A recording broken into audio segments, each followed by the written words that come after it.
in our hands. No more silence, we take a stand. For the people who cry for the dreams that fade. We speak for the hearts that justice betrayed. Radio True Media on FM 103.9. Radio True Media on FM 103.9. Now we voice, now we power. True Media go shine like tower. We no go fear, we go talk. Even if they know I make we talk. True Media Radio on FM 103.9. Now God we dey afraid, and true we dey preach. Freedom of speech, now that we dey teach. For so long, we go stand tall. Radio True Media, one voice for all. We honor the land, the struggle, the fight. We shine a light in the darkest night. Because we believe in hard work and faith. The Sierra Leone way. We hold the line, come what may. Them one set we more them, but we go shout. Now the poor man voice we they bring out. Now we alright for know the truth. Now that make we go protect the truth. Truth began, no they neglect anyone. We are the voice, we are the flame. Truth will rise, they'll know our name. We are the truth and nothing else. Truth they get, we know they play. Now for Salon, we declare the way. Tune in every day to Truth me get radio. 3.9. Truth me get radio. 3.9. Radio to media. Radio to media. Radio to media. Radio to media.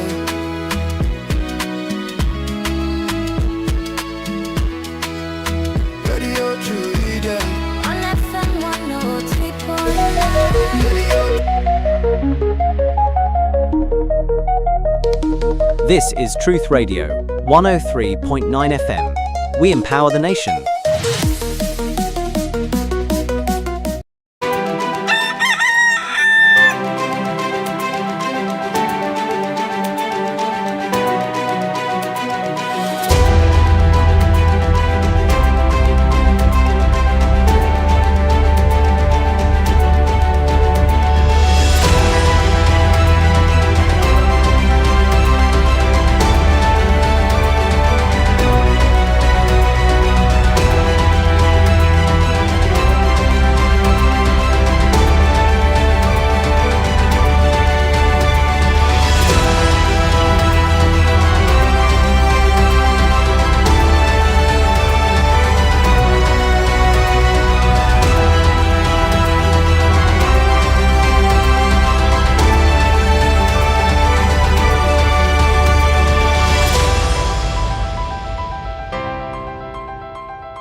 Mina Yusufu Jallo, the Cow Footprints, and you they listen to Truth Radio on 103.9 FM live from Freetown.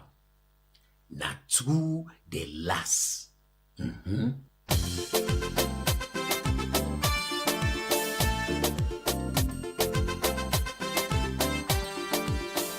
For almost a year now, the Sierra Leone Association of Journalists, SLAJ, don dey for one mission. And this mission, na for make one old chapter dey na the Salon Constitution, where they guarantee freedom of expression and of the press. This not a new fact. SLAJ will not submit this proposal at the time where the Justice Edmond Kawan Constitutional Review Committee be the work. But even though it not be appear at the final report, the arguments not be ever disappear. In fact, protect free expression for being one main part for that efforts day. Because democracy not only the well where it camp an election. No. Democracy the well where citizens then they afraid for talk. Where then they intimidate journalists them. And where then they silent voice them where they talk true to power. And this campaign, not to forsake journalists then they ask for special treatment so freedom of expression na all man property. Bloggers, market woman them, students and academics, politicians and you self where they vote. From the one the way they write book and the one the way they make music to civil society activists and comedian them. Now the thing where they give it the right for criticize policy them, for expose corruption and for put multiple governance business at the country where we not go afraid. One old chapter in the constitution where they talk about this go make the pattern we not clear, we able to revise them. It go see the media as something way good for the public. It go protect editorial independence and guarantee access to information. For make them short, this go talk and clear one say, free expression not to favor from any government. Now right where people can get. Now the constitution no more able to protect the citizens' rights. Now this make even though for reform policy they fine, it better for make the constitution cover them. This is something where politicians for support. Because free expression, they give strength to una legitimacy. This is something where citizens for support. Because it protect your voice. Now something where civil society for support. Because it give power for all government accountable. If we see yourself, we now go back to the days of repression, the time that will be the freed, and when them be the set remote them, then now the time this for take action. A stand-alone chapter on freedom of expression and of the press is a right for everyone. Fambulem, Mina Alhaji Manika Kamara, President of the Sierra Leone Association of Journalists. I call on all Sierra Leoneans for joining this campaign now. This message comes to you from the Sierra Leone Association of Journalists / through the media project implemented by BBC Media Action with support from the European Union. Well, me fancy them anyway for do with yourself no more. Hallelujah. Truth media. Truth Media. Media. Truth. Yes, you. Truth Media. Join Truth Media.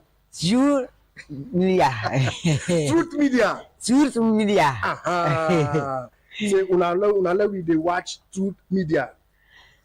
Me watch. Unala we dey listen to Truth Media. Now listen June. Una listen to Truth Media. Now listen to so media. No, Truth. You don't have the Truth there. Okay, Truth. Una we dey listen to Truth Media. Now listen to so media. Truth Media. Truth media. Very no bad. Now, sir, anybody, Salomon. Yeah, they live or they poo them for do any business for do some. Yeah, they live the office, they no bad. Any business for do some. They backside for us for make any students them. Anyway, for make or the confusion or the education. Anybody for learner, anybody for prepare. Any song if for the anybody.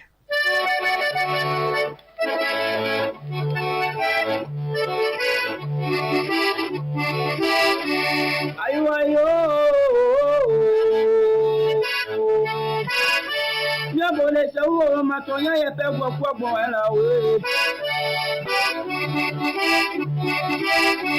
Tonya ye pe gbo era ngatu aya gbo ngeta wa to mi na ni FM we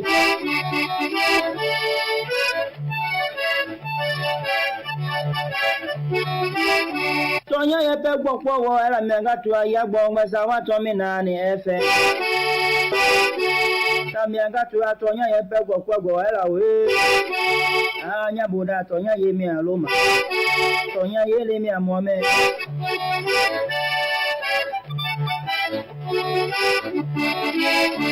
Ya Nyabone jagbe nyale ngeja ti ya nyale dwe mi do nyango ngolo to nya ye pe gwo bo era o.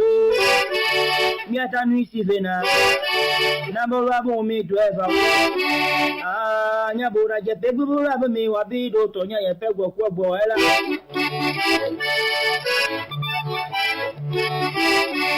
Amiaga tole apapa go titalo ba pepe ne beda pene gbenu go ma o aye gbo gbe cha wa to mi na ni FM ne ma ya mi abede mo kini mo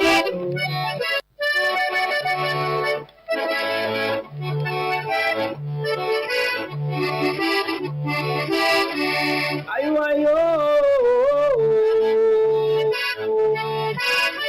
nya bole se wo ma to nya ye pe gbo era o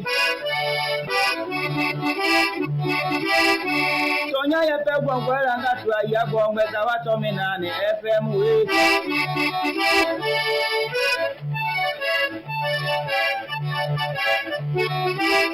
Sonya ye pe gwo era me nga tu ya gwo ngbe za wa to mi na ni FM Tamia nga tu atonya ye pe gwo era we anya boda tonya ye mi aloma tonya ye le mi amome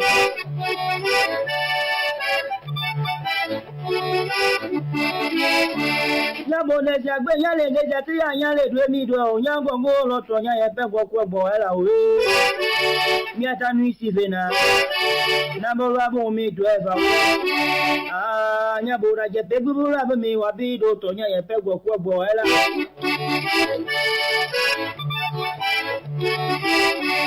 Amiaga tole apapa go titalo ba pepe ne beda pene gbenu go ma o aye gbo gbe cha wa to mi na ni FM ne ma ya mi abede mo kini mo ya de kini mo ni da ke za ke fe me e bi lo to me gbo Amiaga pinga e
Leone is a beautiful country.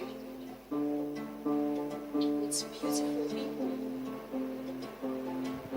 Beautiful country with beautiful people indeed. It's Tuesday the 28th day in the month of July 2026. Good morning and welcome. It's a wet Tuesday morning. It's raining heavily up here. I don't know how the weather looks like and how it feels like, but it's been raining here, and I think a morning like this you need hot tea. If you're not a coffee person, you can get you hot tea. I drink hot chocolate yesterday, and it's nice. It's nice. Yeah, but you can get something hot. Good morning, and hope you're safe this morning wherever you are. Yeah, let me sip some tea. Starting the morning with some tea, actually, with honey and all. Yeah, it feels good. It's cold, and I hope you're okay this morning wherever you are. And if you did drive, try for be safe. It's wet, it's raining heavily.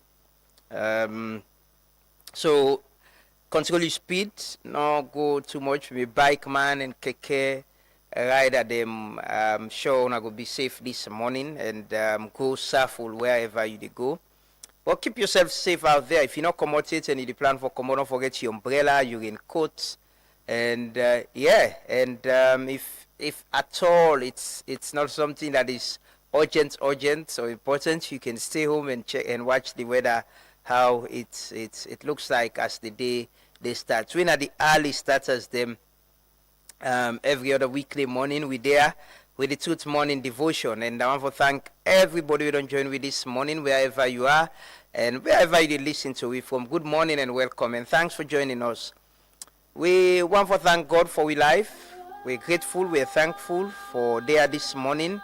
It's a blessing for sleep and wake and get well body and able to come here this morning. I know there are people who struggle with their health. There are people who get their own problem. People who get their own personal things where they go on with them. So we pray that Allah make them easy for them. But we want to be grateful for ourselves, grateful for our own lives as well, for joining us every other weekday morning in this program. Thanks to our colleagues as well in the regions where they link this program na the radio for ensure say people in the provinces able follow we and understand the conversation they would get now. Today is a very big day in this country. Well, I don't know.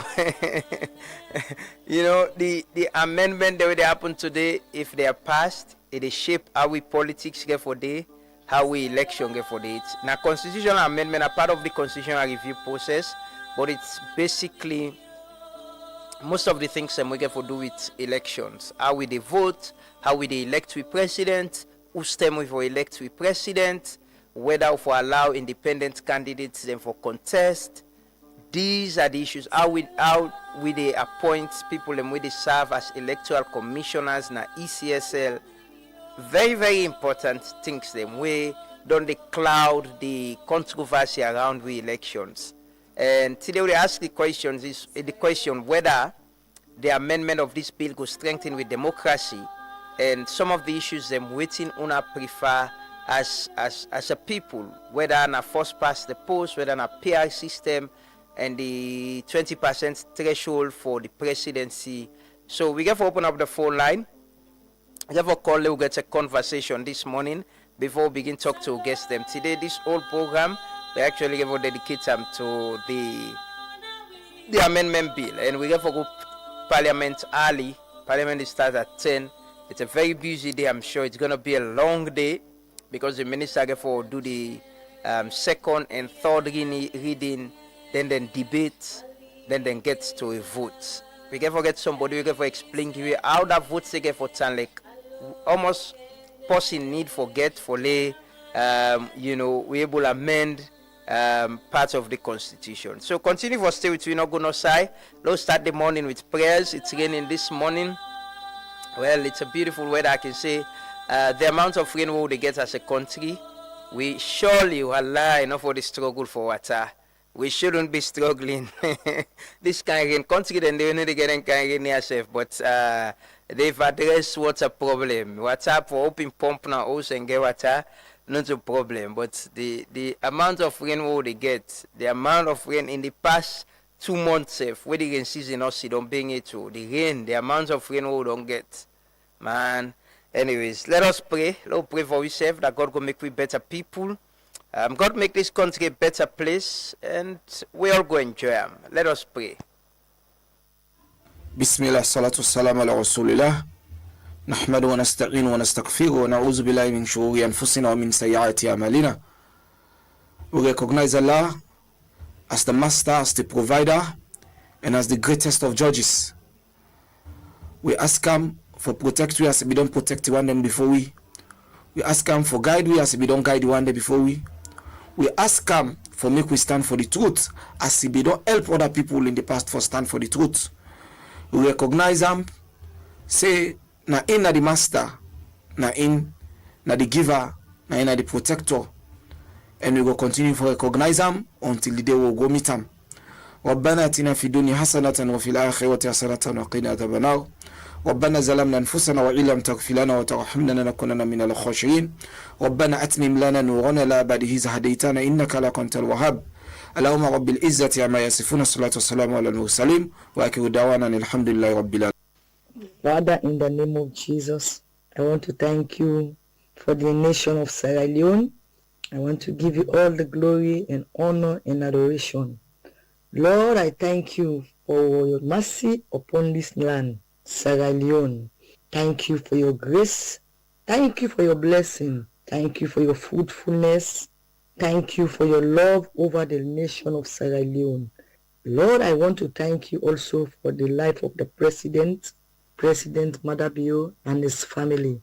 Thank you for his life. Thank you for all you are doing for his family. Thank you, Lord Jesus, for your grace upon his life. Thank you, Lord, for giving him the wisdom, knowledge, understanding how to rule the nation Sierra Leone. And Father, I want to thank you also for the government of Sierra Leone. I pray that you give them the grace, the wisdom, the knowledge, the understanding how to rule the nation Sierra Leone. I pray, oh God, for your empowerment over the government of Sierra Leone. I pray for your strength. I pray for your grace that will be sufficient for the government of Sierra Leone. I pray, oh God, that you uphold the government of Sierra Leone to train them, to build them up, to help them how to rule the nation of Sierra Leone. Father, I want to thank you. I want to bless you. I want to give you all the glory, honor, and adoration. This I ask through Jesus Christ, our Lord and Savior. In Jesus' name, amen, amen, and amen. God bless our lovely nation, Mama Salome.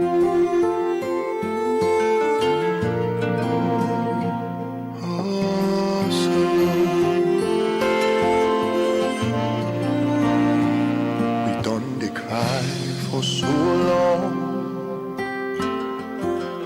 Papa, do ya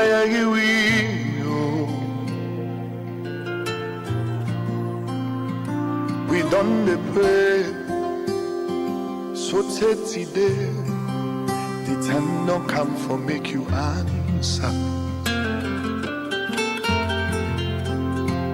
Retire for past be and do.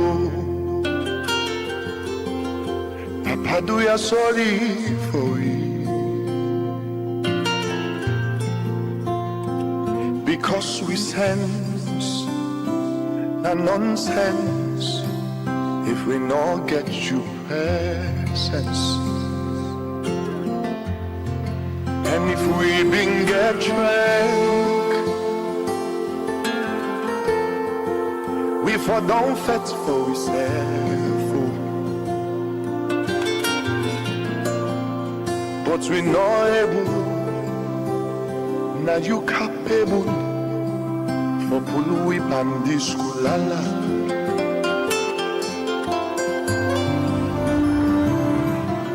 Before you begin and the press, do ya we need the pen for dog, we done the cry, do ya just make the rain for dog, can't help. So we go rise.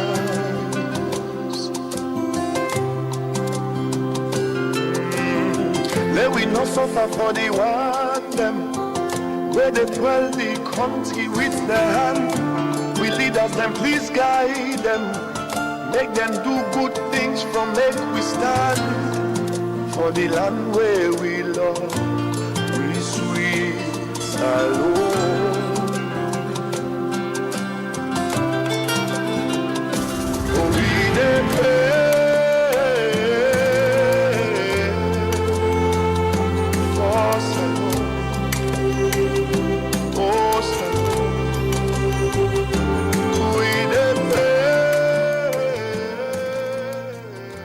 Indeed, we will pray for Saloon. Good morning again.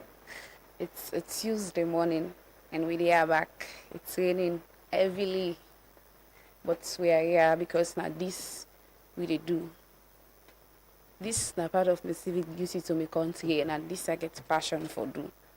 You know, for create platform, who people then they talk, lend me voice for amplify other people then voice them way we could say they marginalized in society.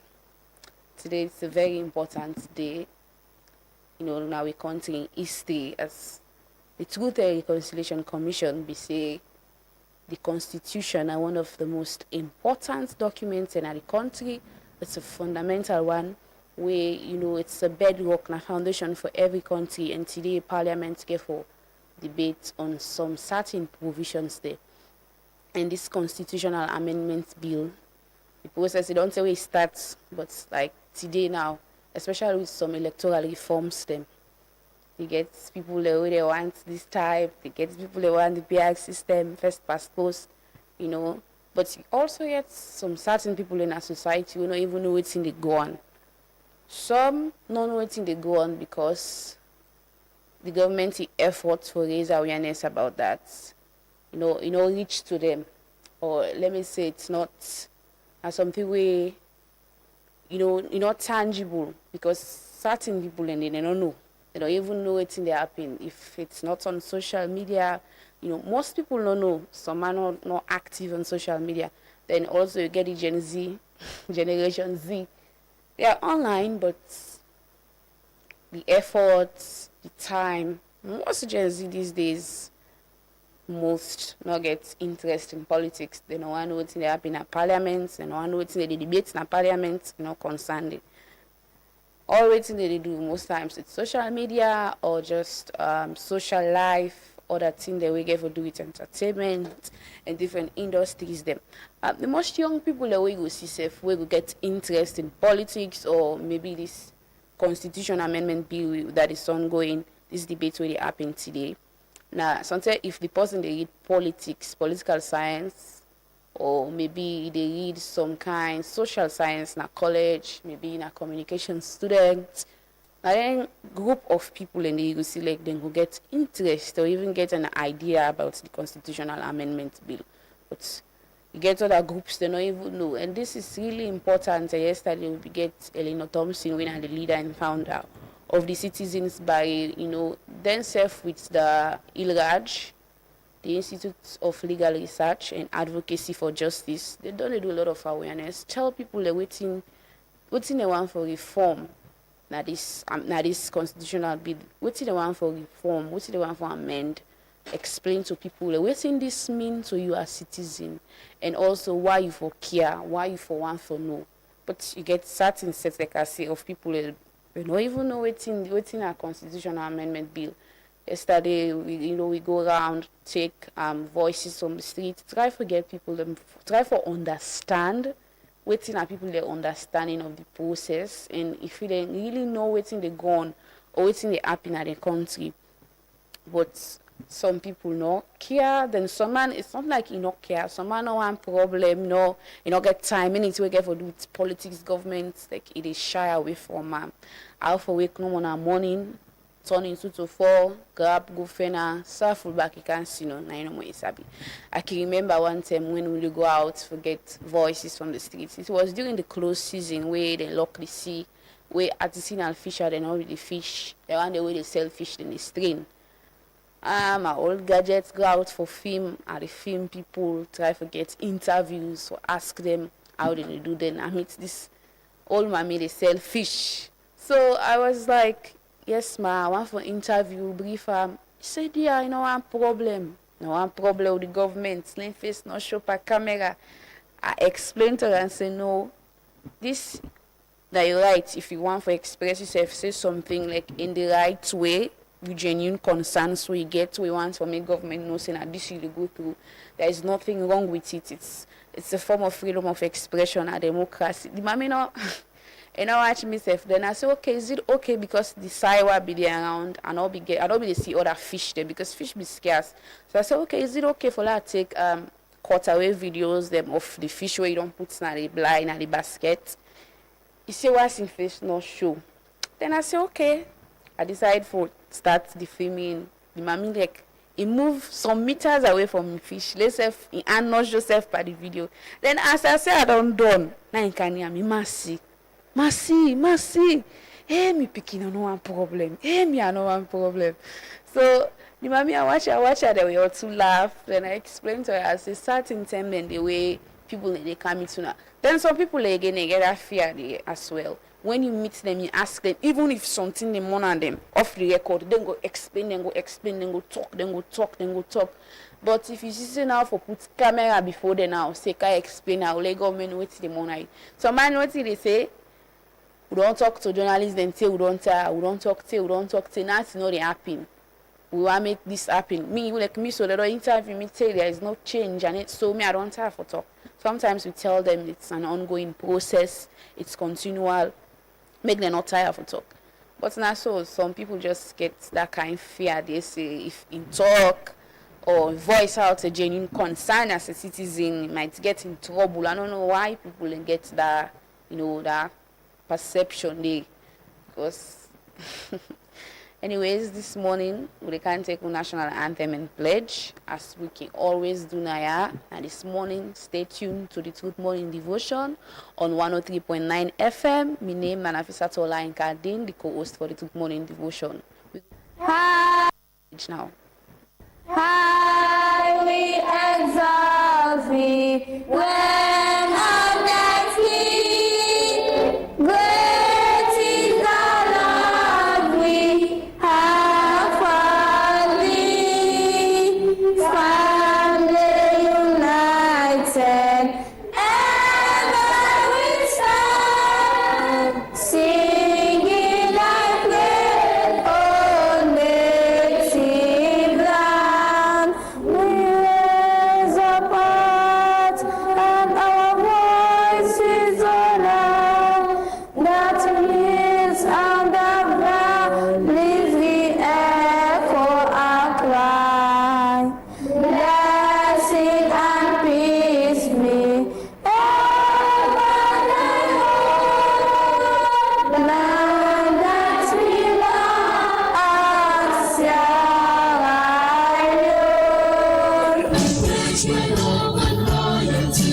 belongs to Sierra Leone.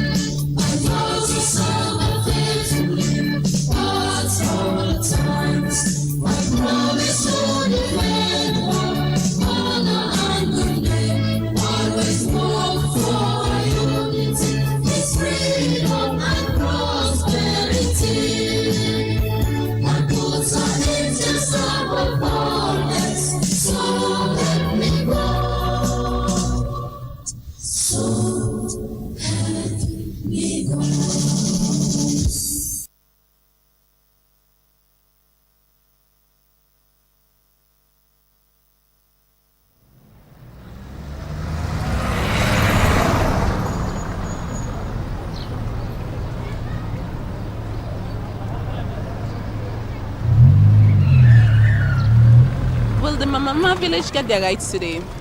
3 youth leaders are still in prison since the protest against the bulldozer company.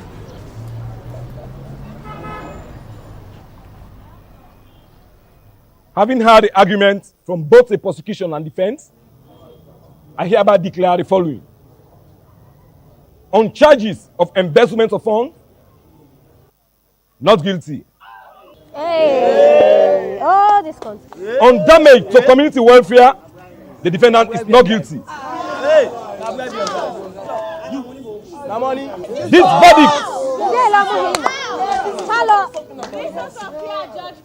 This verdict is subject to no appeal. From 1961, them still not change the plan. Now all thing in we on. Now we forbid the change where we want see. From 1961, with all the dreams and no plans. Now we understand. Now we forbid the change where we want see. Give we road for come true. Now we running out of time. Now they wait for 1, 2.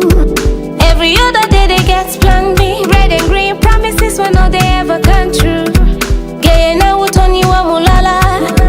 Gigi now we pay my way mojala. Now we mini result and let's say nasara. And with the youth money matter. I know you no go believe, say so many good things there for we all. Do you know say no to you business? This time we the younger them for involved. So make we count one time. Left the buckle talk and all the bad arts behind. So make we count one time. Show them say now we God don't send it. We dey run out of time, so make up your mind. Now we forbid the change when we want see. Salon now we all get we roll. Now we forbid the change when we want see. If we not let the flow, the thing they go. Now we forbid the change when we want see. Salon now we all get we roll. Now we forbid the change when we want see. Oh wow, if you know how in the pain. Say somehow, all these years has been the same. And for mommy, no focus on the truth. This from the depth of the heart of a youth. Body move tongue, this not time we do the right thing. Cause everything they up to you. Let we left for fets we serve. For Monday we know the fets for we serve. If we only plan now for one go neighbor us for trust. Now we get for pay the debts for we serve. We boku minerals and we for better where we sell them. Now we for Billy Road and we for make sure we not well am. Grab what you compy make you tell them. If we want forget we freedom. Now me and you go get for B Mandela. B Mandela for salon, not to region or party. This country na all my own, not to family property. We go 2 steps forward, we can 10 steps back. Salon for be paradise, not to pass we go na dirty. Okay, you go fix the road, me go fix the light. Other man go plant the rest. Fen water, now we fix the pipe. Billy O's, so we not go on. Use for sleep tonight. I progress like this, so make the red and the green unite. So make we count one time. Left the buckle talk and all the bad arts behind. So make we count one time. Show them say now we God don't send it. We dey run out of time, so make up your mind. Now we forbid the change when we want see. Salon now we all get we roll. Now we forbid the change. Things them way they happen now we sweet nation. You name the resources. Waiting them don't benefit this nation. From independence to 50 years of celebration. Where they make you man and they think I'm say something for them better. We still lay under British colonization. Command they still not a question. Should be one of the richest countries in the world, but we still why we not a question? Why poor people just the poor? They rank and then they better. Why? Waiting do we not a question? Why make na salon no more the young no they grow? Oh salon. Why we not a question? Why make na young no more education no they grow? Oh salon. How the internet slow? Now so we slow anyone then give me say oh. Big development, corruption, first position, clap for us. I know that's such occupation. This to come for sponsor. Go bear with the big na boduya. Una kill we slow. Una shoot we right on sight. Yeah, maybe then they go better. I say na na na na na na na. We go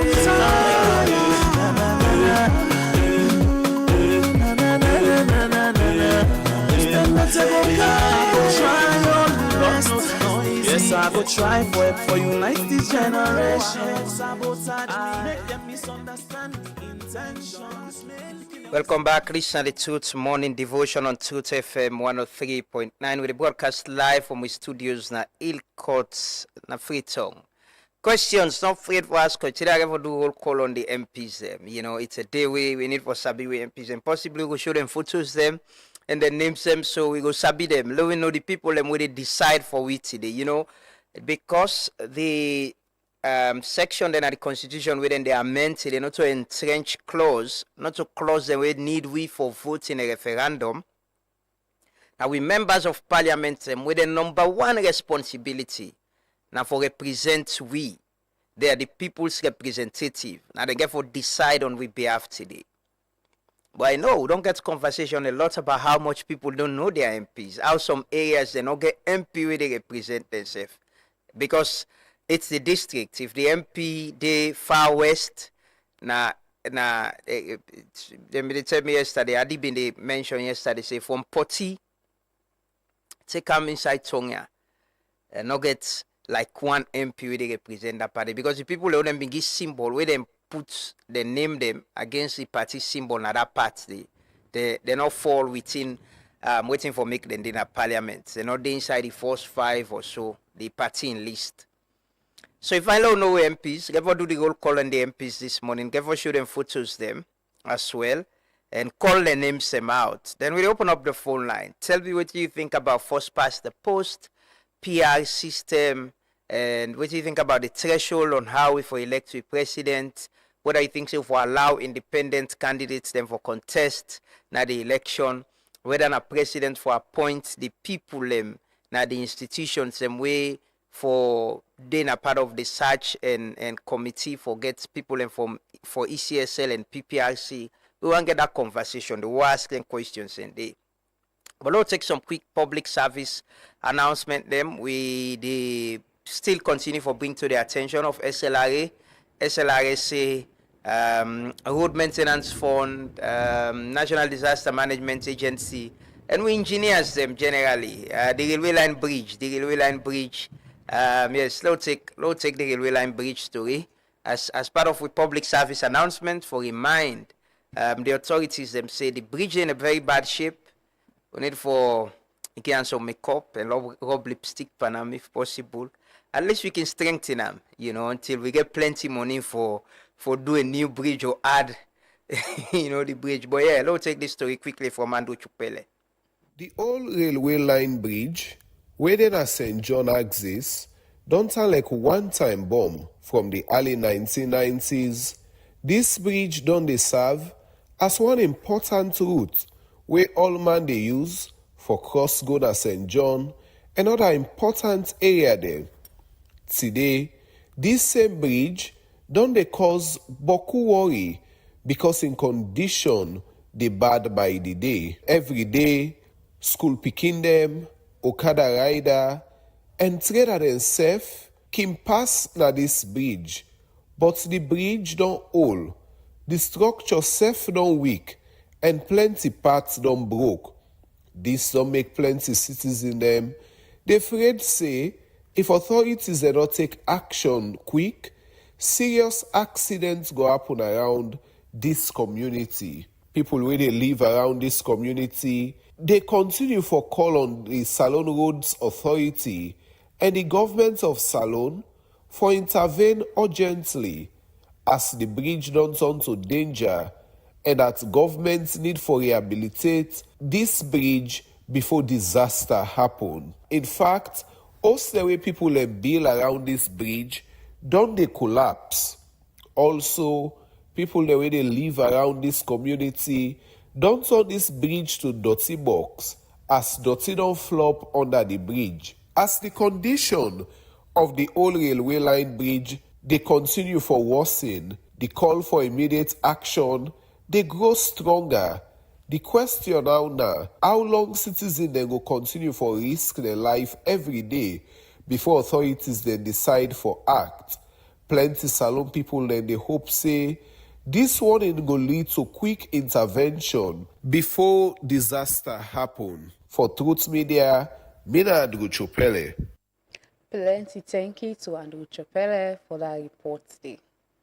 Every day, every other day, when they play this report, they remind, authorities them where they're responsible for take action before something happen. Then begin run, make. Why they not go do something about them now? And the scary part is people they would live around that area. They you see how the place they then the worst part now. I don't come out the scary part now. The worst part now is the dirty way they don't turn it to dustbin. It's not really easy, but we can take another story again. We and Chapelle put together about the condition of the old road na Newcastle Street. We'll get that report today now.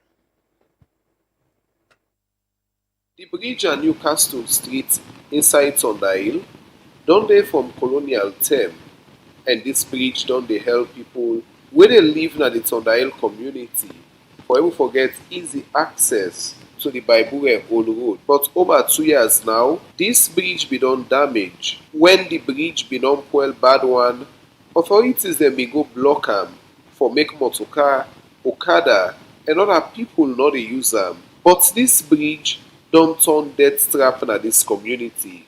Some of the community people wey be explain but this bridge bin say this Newcastle Street Bridge don dey help for reduce traffic na the old road, and the bridge na one main bypass road wey plenty motorcar, okada, and people sef can use. When the bridge from since wey dem make am, dem no be don born me papa 8 up to 10 now we don broke, we don born me papa. So the bridge don fall down, it don broke.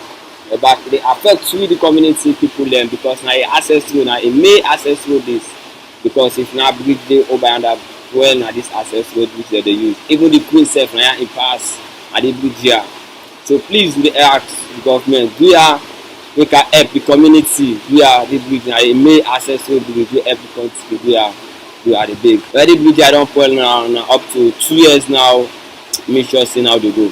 We not get no other bypass pass. We use only the next other road. Now we they use. So the stream because traffic in block. So the stream bomber one. So all they pass there every to make the bridge, the Newcastle Street Bridge. For the bridge at the 2 years now this one now you don't broke. You not get because some journalists they can video, they can snap, but we not see no improvements of the bridge. But we dey look up road to na Kisii, na the eastern part na Freetown, na one road wey dey help people for get easy access to the Wellington community and other place them wey dey around the eastern part. But this road don dey choke, especially where the bridge wey dey na Obasai be don spoil, and authorities dem be don begin make this bridge. But community people don raise concern say this work don take some time now, and this don make the road dey choke, wey can cause traffic na this road. So to me, I dey take am say the work is slow. This work for don done by now. I take am say the work slow. You see, because not only this will be the expect. Like God self wey dem carry this behind dem manage put some of them slab here. They can help the people dem. You know, but wetin will be the expect? You to see by this work. The work slow. Okay, No know wetin they could get problem. Pikin dem for them. Them big mommy dem for that sisi. Maybe it's crossing point. You dey see I say now na rotten the boat dey rot this way. You don see. So they get problem for them. As I say, they not a small, when they manage to Islam and market side, this side for cross, go to Locust Junction, but it's not enough.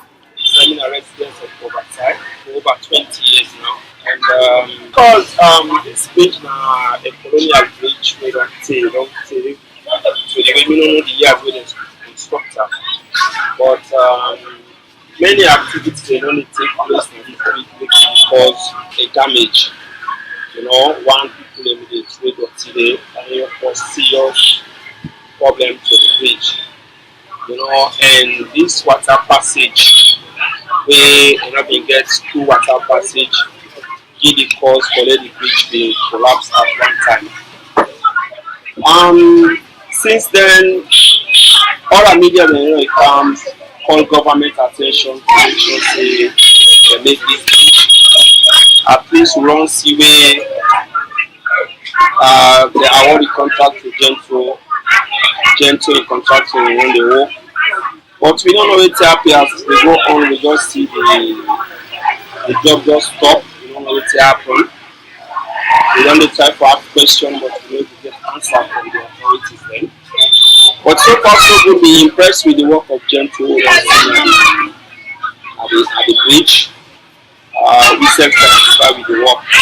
The only thing that we ask the authorities is to let them fast track. Of course, we all know this bridge connects Kisii and Wellington. And this is one of the main bridge the way they link plenty people from the east to the west. So we ask the authorities then for let them concentrate on this bridge. We need them now. The Kisii people they need them, Wellington people they need them, people of Victor they need the bridge. With the state where the old road na Kisii dey, especially where work still dey carry on na this bridge, people dey hope say authorities dem go look into this and see how they go reduce traffic and congestion na this road. For Truth Media, Mina Andrew Chopele. This is the Truth Morning Devotion on Truth FM 103.9 with the broadcast live from the studios na Ilkot na Freetown. Yesterday I posted on Facebook say Alex say the makeup and lipstick no reaches 10. Actually, waiting I've been the look for I not see I'm not this story. Now all there's a part now all where very, very bad, you know, from Samuel immediately after the bridge.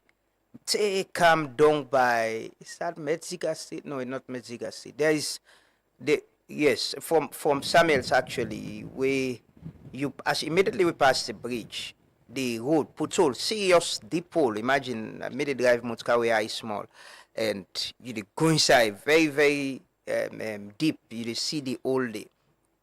Then come down to the Waska area as you pass Shell, coming down to Shell safe. From Shell now, take go down na the Waska, terrible. After they go down by Taylor Street, take go down by Sarola, Adolfo Street area. People every day where they know what they talk about. Terrible. Somebody say in a bad shape I've often another word for you, but it's truly bad. Now then they actually they expect for see this body. But the road they in a very bad shape, a bad I think amidst young people and they put dirty actually with some self-help. But they say as rain come, every rain come like today, so they clear all back because gravel and they put get a gravel from the gutter and put them for able cover the old limb. I think that road itself needs some attention. It seriously needs some attention. Well, we they come open up the phone line. We can get some calls. But let's take this. We colleague we the report in Parliament Kevala Kagbo been trying to get some views of people them yesterday on waiting and think about the amendment bill, how much they understand them. Let's just listen to that quickly. Then we come back up on the phone line, take some calls before we talk to guests this morning. Continue for stay with me. New idea towards the constitutional amendment, the 50% or 50 plus 1 is that the 50 plus 1, when at the last election with the PR system, me personally I support. The reason being that we all know that this country, they do election, where they say they get amendments. So you will get runoff or we cancel or die or may or die. How can I call it? Honorable or die. We will do that runoff election. A lot of problem, other things that they do. So you see, so me, I dey talk to all the companies for me to accept that PR system because now the political party then they appoint policy 1, 2, 3 policy. After this policy and this policy, another policy and this policy. For example, I make a vivid example to we councillor we don't tell me time. Mais so let's speak councillor Odu when he die no election. They just appoint one with the second. But if they be saying now today, we can do election back that fair that other thing all thing. So see, so me, Professor Benya, I support the PR system and the 50 plus 1%. I support that very well. According to the citizens of this country, we dey try our best for like we say let government system try for improving this country. The 50% or the 50.1% to the count and so now they fine for let you become a president because traditional 55% where they defend pass no more go per runoff. So now we say we not go one runoff, we want 110 go because that runoff then a waste of resources in this country. So we money they go. Beside and this PRO system where they count and the country. Me, I look at and say, I don't get problem with that day. Because every constituency, where you say that this policy, allow make as a constituency, let policy map na the people that they work go meter too much. But now the PR system, it depends on now. It's easy for everybody. It depends on what you can do for the people there. If you get power, you remember then, it's okay. Because government business, government ain't get everything. Me, this PR system, I know say, na better thing for we Sierra Leoneans. Because we be used to that. Where they go vote, they go honorable, we go cancel them. If you some type in a way, we able to go to the honorable, or cancel or go cry to them, then they help we. But right now, this PR system, hey, some type in a way, where are they going to go? They say na district. You say go rule, but today honorable and the councillor then they be fine. Na be fine system. We want the government left that system dey. Because anything you honorable the responsible, you councillor the responsible. But now they say then people and they say no, now party na put we inside. Yeah, we not work for party no. So that system is not good for we Sierra-Leoneans. I mean say 49 person get like 49. You want get 50% plus one person. Like if them for go make other election, you better let them do the election because let them waste other resources. For let them make other election, let run off no go there. Because Wilberforce now me I not able to be the honorable way there. I not sabi because we na other side we na one great honorable they represent we all. We me not sabi self. Uda na the honorable na the district. Like me I go let them count am because if we get issues them like anything where I'm boy na bridge or everything and then we will sabi the policy we na the honorable we will go meet am for we own problem. Well, voices from people na the streets of Freetown on the different views on things them waiting them feel about the proposed amendment bill. Mark you gave go parliament today, and the processes the Attorney General Minister of Justice been don't lay this bill in a parliament first. They don't do first reading. They don't go pre-legislative. Usai then go get a conversation with people. Then been called for position papers. A lot of institutions and individuals. I've ever talked to some of the individuals and they today. Been get position papers. I understand. Say over the weekend or last weekend, the two main political parties, the APC and SLPP, been get a technical committee meeting. Usai then go get a conversation about the issues them way critical, we then get position on. They agree on some, disagree on some, say well let parliament go decide, let them go vote. So today, parliament the minister get for do the second and third reading. Then they go into a debate. After the debate, then go into a vote.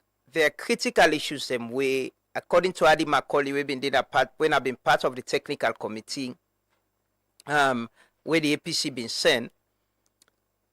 It say the type of election will for use, whether an PR or first past the post, a contentious issue, they not been get an agreement on them. So then get for votes, then they actually get for disagree on that. So it don't prepare with minds. Also the threshold, the 20 plus 1%, we say forget now certain amount of the district them across the country for the presidency. It's another issue where I'm sure they get for disagree on. Also, the appointment of ECSL commissioners and PPRC. So there is this proposal within the document where they say the president now for appoint the people and from the organization them. We forget the search committee, we for form the search committee. But they say no, the institutions should nominate people to the president, then the president appoints them. Then people and they go advertise, they interview and get 3 names, we then go shortlist, then send to the president. Out of them 3 people and anybody the president appoint now can serve as chairperson for ECSL. So the issues then they did. We have been do roll call this morning and they still they check if we don't get the screenshot them. But I'll call the MPs the name whilst we still try to get the screen grab them. I'll call the people that we get for decide for we today. We get people that we get for decide on with behalf. Because the amendment the way they happen, not to entrench clause, not to clause where we for do referendum, we all go vote whether we agree yes or no. We members of parliament, we are the people's representative, get for decide for we today which kind of election we forget, when we they get to election, how for appoint people them where they serve na ECSL and PPRC, and almost percent somebody forget where they contest for the presidency for become a president, whether they go run off again and all that. So I'll start with some of the names them of the MPs them we get for the MPs them we get for decide for we today. But in the meantime, you can call and 078-193-193. You can call and tell we what you think about the PR system, the first past the post, and as well the threshold for the presidency. But if you not see the document, we can show the document in our Facebook page. Actually, we share them yesterday. Very interesting conversation. I've been watching them yesterday night before I sleep. A lot of diverse views, from people. But today I'm sure they get Honorable Secretary Paul Solomon Thomas, when are the speaker, we get for preside over the sitting today. Honorable Ibrahim Tawa Conte, a member of parliament, they represent the SLPP, Western Area Urban, na the West Region, and a deputy speaker. We get Honorable Emilia Lolo Tongi, we na a member of parliament from Kailaun District, Eastern Region, they represent the SLPP. We get Honorable Engineer Fala Kenewa Tengbe, Kailaun District, Eastern Region, SLPP.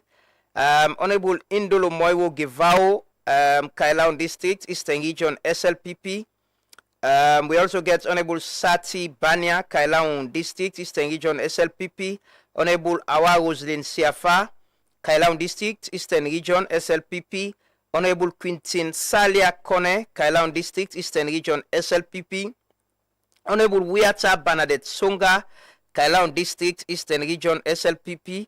Now one MP this well, like I never meet him personally, but I've been following her. I think she's the head of the female caucus. The last time I listened to her, she was talking about electricity na Kailaun. Even the call on the Minister of Energy, say Kailaun get plenty water. Why they no go try forget dam for them for provide water? Yeah. We also get Honorable Musa Lahai, Kailaun District, Eastern Region, SLPP. Honorable Abubakar Fofana, Kenema District, Eastern Region, SLPP. Honorable Momo Bokari, Kenema District, Eastern Region, SLPP. Honorable Wugiatu Tarawali Musafa, Kenema District, Eastern Region, SLPP. Honorable Alice Konya Sandi, Kenema District, Eastern Region, SLPP. Honorable Juliana Alimatu Fatoma, Kenema District, Eastern Region, SLPP. Honorable Brahima Mansare, Kenema District, Eastern Region, SLPP. Also, Kenema District, that place. Honorable Matthew Sanyuma, na the leader of government business, Eastern Region, Kenema District, SLPP. Honorable Francis Amara Kaisamba, Kenema District, Eastern Region, SLPP. Honorable Musa Fofana, Kono District, Eastern Region, SLPP. Honorable Lucinda, she's passed away. So may her soul rest in peace. Somebody don't replace her, I don't remember the name. I think we go look for that anyway. But we get from Kono again, Honorable Tamba Kelly, Kono District, Eastern Region, APC. Honorable Momodu Sakotu, Kono District, Eastern Region, SLPP. Honorable Rebecca Ye Kamara, Kono District, Eastern Region, SLPP. Honorable Sir Emerson Lamina, Kono District, Eastern Region, SLPP. Honorable John Charles Conte, Bombali District, Northern Region, APC. Honorable Marie Kamara, Bombali District, Northern Region, APC. Honorable Peter Yambakoma, Bombali District, North Region, APC. Honorable Paul Samba Conte, Bombali District, North Region, APC. Honorable Ibrahim Bari, Bombali District, North Region, APC. Honorable Saliu Usman Sise, Bombali District, North Region, APC. Honorable Alpha Fode Madi Jabi, Falaba District, Northern Region, SLPP. Honorable Mohamed Conte, Falaba District, Northern Region, APC. Honorable Mohamed Alpha Jallo, Falaba District, Northern Region, APC. Honorable Amidou Ola Mansare, Koinadugu District, Northern Region, APC. Honorable Awa Conte, Koinadugu District, Northern Region, APC. Honorable Daniel Brahima Koma, Koinadugu District, Northern Region, APC.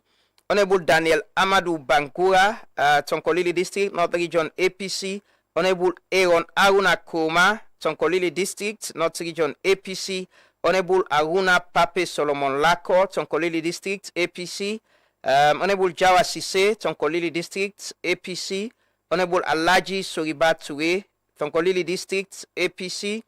Honorable Wugiatu Kamara, Tonkolili District APC. Honorable Daniel Fona, Tonkolili District APC. Honorable Mabinti Fona, Tonkolili District APC. Honorable Rosemary Bangura, Tonkolili District APC.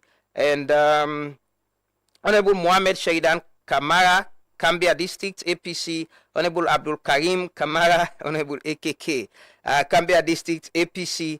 Honorable Mabinti Alice Toure Bangura, Alice Taylor Bangura, Kambia District APC. Honorable Mohamed Sharif Kagbo, Karine District APC. Honorable Cecilia Mabinti Bangura, Karine District APC. Honorable Mohamed Bangura, Karine District, in name still lay under the APC, Northwest Region. Honorable Alusain Bash Kamara, Karine District, Northwest Region APC. Honorable Aminata Sise, Potloko District, Northwest Region APC. I understand Honorable Aminata Sise involved in an accident, but I understand that she is safe. We wish her the very best and hope and pray able representing people in a parliament today. Honorable Abdul Karim Kamara, Potloko District, Northwest Region APC. Honorable Memuna Tujalo, Potloko District, Northwest District. Honorable Ibrahim Aziz Bangura, Potloko, Northwest Region APC.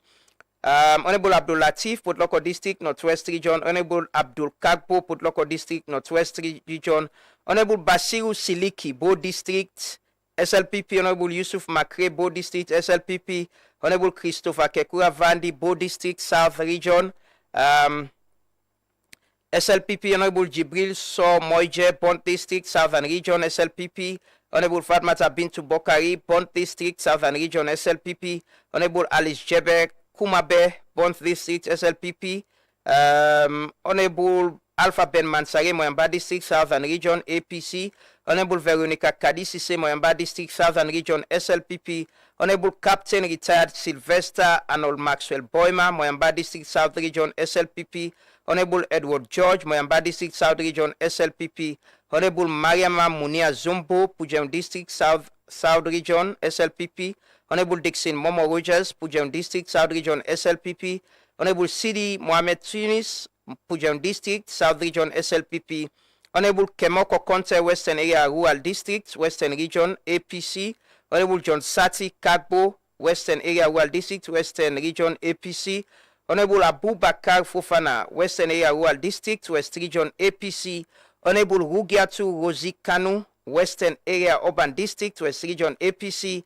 Honorable Dr. Umfasoik Bese Koma, Western Area Urban, APC. Honorable Alpha Amadou Ba, Western Area Urban, West Region, APC. Honorable Mahmoud Kamara, Western Area Urban, APC. Honorable Usman Abdal Timbo, Western Area Urban, APC. Honorable Aja Miata Amara, Western Area Urban District, West Region, APC. Honorable Benjamin Toure, Western Area, SLPP. And Honorable Abdul Sulaiman Mare Conte, Western Area. We'll take calls now, 078 193 193. You can call and tell we what do you think about the amendment bill, how much you understand them, and what you think about the PI system. Just call and tell we will take few calls, then we can join we first guest this morning. 078 193 193. Call and tell what you think about the amendment bill within a parliament, possibly a parliament the person today. Good morning, name and side call from. Samuel. Move away from your radio set or whatever you listen with from, whether any smart device. Okay, when Samuel talk from Battle. Can you speak a little bit louder, please? Samuel from Battle Street. Yes, Samuel. You name and side call from Battle Street. What do you think about the amendment bill with the before Parliament today? The amendment bill, the issue we are in. The civil society, paramount chiefs, they don't go across the country, do consultation. They all in favor of the first past the post.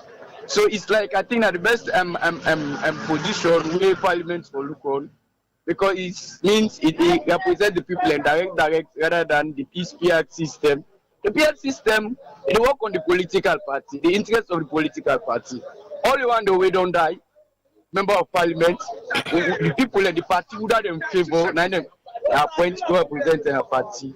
So why they not they allow the first past the post? I think at the best position where the parliament for local rather than PR system.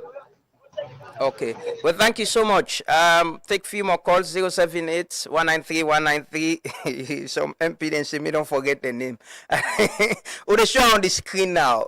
Because of time, we actually the show on the screen now. If you watch, you see we show the MPs them on the screen now.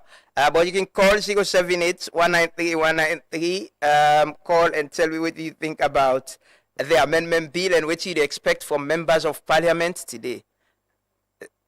078-193-193. You see the MPs them.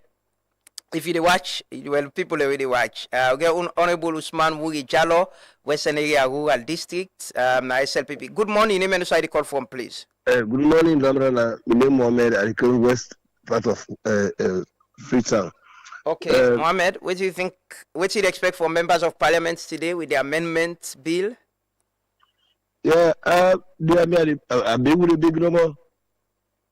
we right as Sierra Leoneans for choosing that for representative and the people around now. And the only power that we get for determining who for we. They are beg, no go first pass the post, don't determine. We have vote for you directly. I will measure you. If the time pass, you don't do well, I'll pull you back. If you die, now also get the opportunity for determining who will represent me. At any point in time, the issue of violence could be contained and we could get institutions away from us for that day. So therefore, stop we for always that franchise where God give you right for determining who for rule we. They take on the one. He says, no, or whosoever do it, and don't let it know the power that the way God give you for determining for rule we. They don't pull on the one. Big. Okay. Well, thank you so much. 078-193-193. We'll take a few more calls. Then we can talk to the first guest this morning. Call and tell me what you'd expect from your member of parliament. We'll show them face. Look, my very good friend and colleague, Honorable Mohammed Papa Bangura, Bombali District, APC. Good morning. Name and where the call from? Yeah, Lawrence from IMAX. Yes, what do you expect from your members of parliament today? Then get for I expect the members of parliament to make them endorse the PR system. PR system now to cater for everybody's nation, you understand? Okay. Because if let me say people they just say constituency, who say 10 people then do, then 2 people they stand. If 6 vote for one, then that 4 left, then that 4 they don't get representation. Okay. But if they talk, we say inclusive government. We talk say for more to heal rule, for more to come together, you understand? Who say you get 1%, make you get your support. Who say you get 20%, make you get your support, you understand? And let Justice Kawan, when he do nationwide consultation of 52,000 consultations during the days of Anesco, man, they say talking now be out system good for this nation. Why now APC at this time now they can't talk now? No, they don't have PR system. And during the time again, now there's equally endorse again the 150 plus 1 for a presidential for a winning ticket, you understand? Why did they change it now, you understand? He also said we don't see how the nation is stable. With all these by elections will be for not take place. No by election, no political will go for it. So what peace not this nation, understand? They will really want peace. Because if not by elections every day, that the mayor will die in a local, SFP will for making hand to that position. All the areas that were APC MPs or councillors, they did not die. If I don't turn serious will post that nation. So okay, thank you so much. We need to take other calls. Economic recovery. Thank you. We don't get your point. You believe in PR system, and we get diverse views. They will take a few more calls. 078-193-193. We get another caller. Good morning. Name and where the call from? Good morning, Lamana. Good morning, sir. You name and where the call from, please? Coca, the call from Bo. Mr. Coca from Bo. Good morning. What do you expect from you members of parliament from Bo this morning? Yeah, Lamana, I expect them for me to choose the PR system of elections for several reasons. The very first reason that PR system of elections, it unify the country in the sense that level of monopoly where one party will feel say na me get ya na me stronghold, we for try for make we do with that. Salon for everybody, na for every political party. One simple example, Naboya, Usai Media so.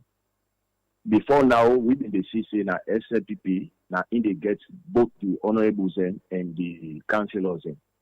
But because of PR system, we find out say APC then even get councillors. The city council, we find out say APC councillors then did it.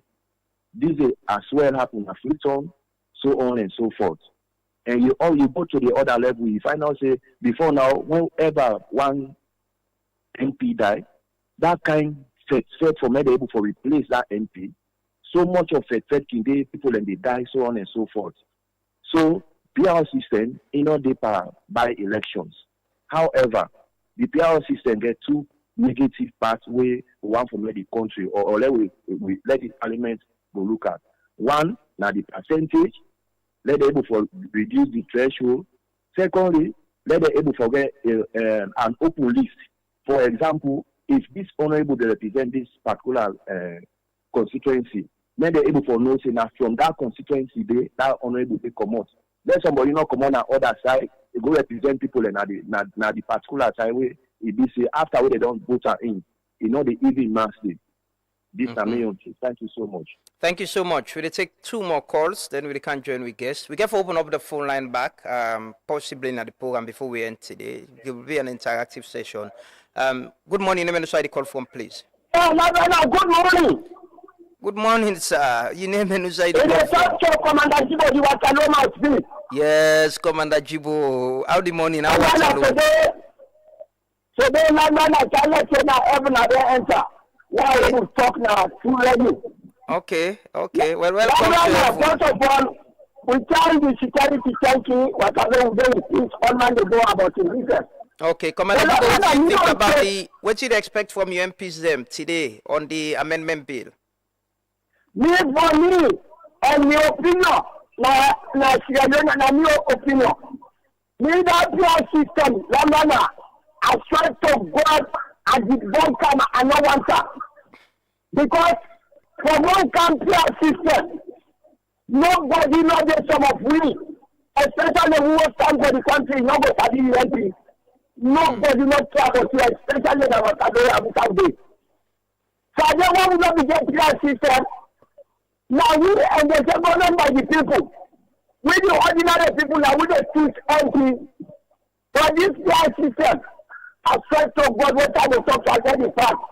For me, Commander Jibo. Yes, okay. I devote with our day. Okay, Commander Jibo. Elected by the ordinary people. Because the MP they say they go represent me at the level of parliament. Lastly, and they tell the MP when they get at the level of parliament, not for them, because most of the time, we they worry about the welfare, the money, but what about the constituency, the way they go represent? Commander Jibo, thank you so much. Thank you, Commander Jibo. Go for open back. Just stay near you, radio. We'll go for open the phone line back. We'll take one last locket call, then we can join with guests this morning. We get we call. Good morning. Name and the call from, please. Hello, good morning. Hello, good morning, sir. Good morning, sir. You name and the call from, please. Okay, we don't lost that call, so we'll take one bonus call. 078193193. Call and tell me what do you expect from your members of parliament this morning as they get for debate and votes on the amendment bill. Good morning, name and the call from, please. Yeah, good morning, Mr. Alfred. The call from Lomley. Yes, Alfred, what do you expect from your MPs this morning? Well, I expect the MP then from the judicious for let make sure they make the right decision, so good for the country. Be wait to look at business system, school system, other organizations are supposed to run them businesses. When they say elections, here and there, we see what will happen in this country. Now they see say we don't even know when we change parliamentarian, new parliamentarian, Diana Nakono. We don't know they don't pass. They don't go swear in a parliament. The country quiet, the country is okay. I think with that kind of atmosphere, it's better than we always get bush over the country, because they burn somebody in house, they run after somebody for killer because the other side they support you. All of them are necessary. The country don't become civilized and like their neighbor. I think we can go to first past the post. But for now, we manage the PR system until things become more civilized in this country. Yeah. Okay. Well, thank you so much. Thanks for them calling there. I promise we'll open up the phone line again after we interview with JFK this morning. We'll open up the phone line back because at 10 o'clock parliamentary sitting gave us start. And so before we connect to parliament, we'll get some views as well. But this is how parliament looks like, right? If you watch your screen right now, you see 149 seats. 135 people are elected, 14 appointed. You get SLPP, we get 81 seats, APC get 54, then you get 14 powerman chiefs. And the powerman chiefs themselves get for vote in the election today. But we're going to get somebody later on at the program. We're going to explain you how these votes get for Tanlek. Almost percentage, you know, the for and against need for get for able win, waiting and the vote against on. And it get for be secret ballot and how we get for look like we get for get that conversation, then explanation for we all understand this morning. But also Parliament they can get a facelift. Yesterday I see pictures them and videos. Parliament then they can rub makeup and lipstick from Parliament. SLRA they can do the road going to Parliament, then they can paint Parliament, and Simon can just show some of the photos. I understand so they don't get new police post, and as well they don't get solar panel as well. They don't get solar panel where they don't install for get electricity. They don't get new generator and all that. See, then they paint Parliament. So this is in preparation for the presidential address we get for happen, I think on the 7th of next month, where the speaker been announced. But yes, Parliament is looking starting to look good as well. This is the Truth Morning Devotion. Don't forget, today all eyes on Parliament. We get for open up the phone line again. And yes, come and get people in view. So they take a quick commercial break. They come and can talk to our first guest this morning. Then we move on to back the amendment bill before we get for join Parliament this morning at 10. Continue for still to Inogunosai. This is the Truth Morning Devotion.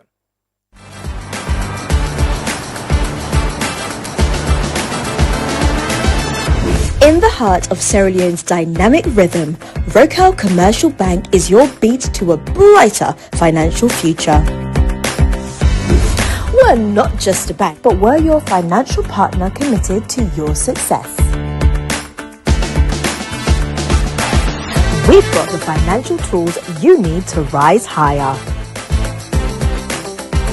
Our team is here to serve you with speed and a smile because your time matters to us. So, are you ready to unlock financial prosperity? Highlighting key banking services such as Keke loans, Convo account, fixed deposits, SME loans, internet and corporate banking, from savings that grow your dreams to loans that fuel your ambitions. Demonstrating fast and friendly customer service. Showcasing cutting-edge banking technology and ATMs. Access your money anytime, anywhere with our state-of-the-art technology and a network of ATMs. Our Rocal SIM Copper app puts banking in your hands, where you can pay for EDSA, Afri Money, Orange Money, and pay bills including school fees and make transfers to other bank accounts. Remember, you can also experience Rocal e-banking today. Then join us now. Visit any of our branches or explore our website. Rocal Commercial Bank, your bank of choice. Ah, exactly. Yeah, Central Boy. We didn't at the house like Toa, Bilam from scratch like Noah. Even though I don't know her, follow Oda Sabi road, make you baby fasting behind me like a Toa. Above the game, just observing all the drama. Rappers look up to me like I'm Victor Weminyama. I get big ego and I not believe in karma. Only thing where they go around and come around, now this 17-inch Yokohama. I dey up like Leicester. Me last one, not just the first semester. They already know I got something big coming, so they say it's in the third trimester. I switch the flow like a sound selector. Good girl want on the pressure. The girl say like man we get power, so I charge her at the wall like Tesla. If they don't know what you do, a man them must suppose. Not able to do a man you do, a man them must suppose. But if you see how I can bust the shows, then you go no say need no day for juxtapose. But watch you bra, watch you baba. Me not king na me city and the city where you come up. They not able to retire me, so now then the feds for space are the list of the one that will inspire me. Mirror mirror on the wall, who that bad pass? I really short, but it weak like back pass. Who that laugh first? Who that laugh last? Who that hop on the beats left empty? Kakas. Call me name if you want some more. Show up and make it rain and pour. This summer I'm back on tour. I'm live in London, September 4. 1, 2, 3, 4.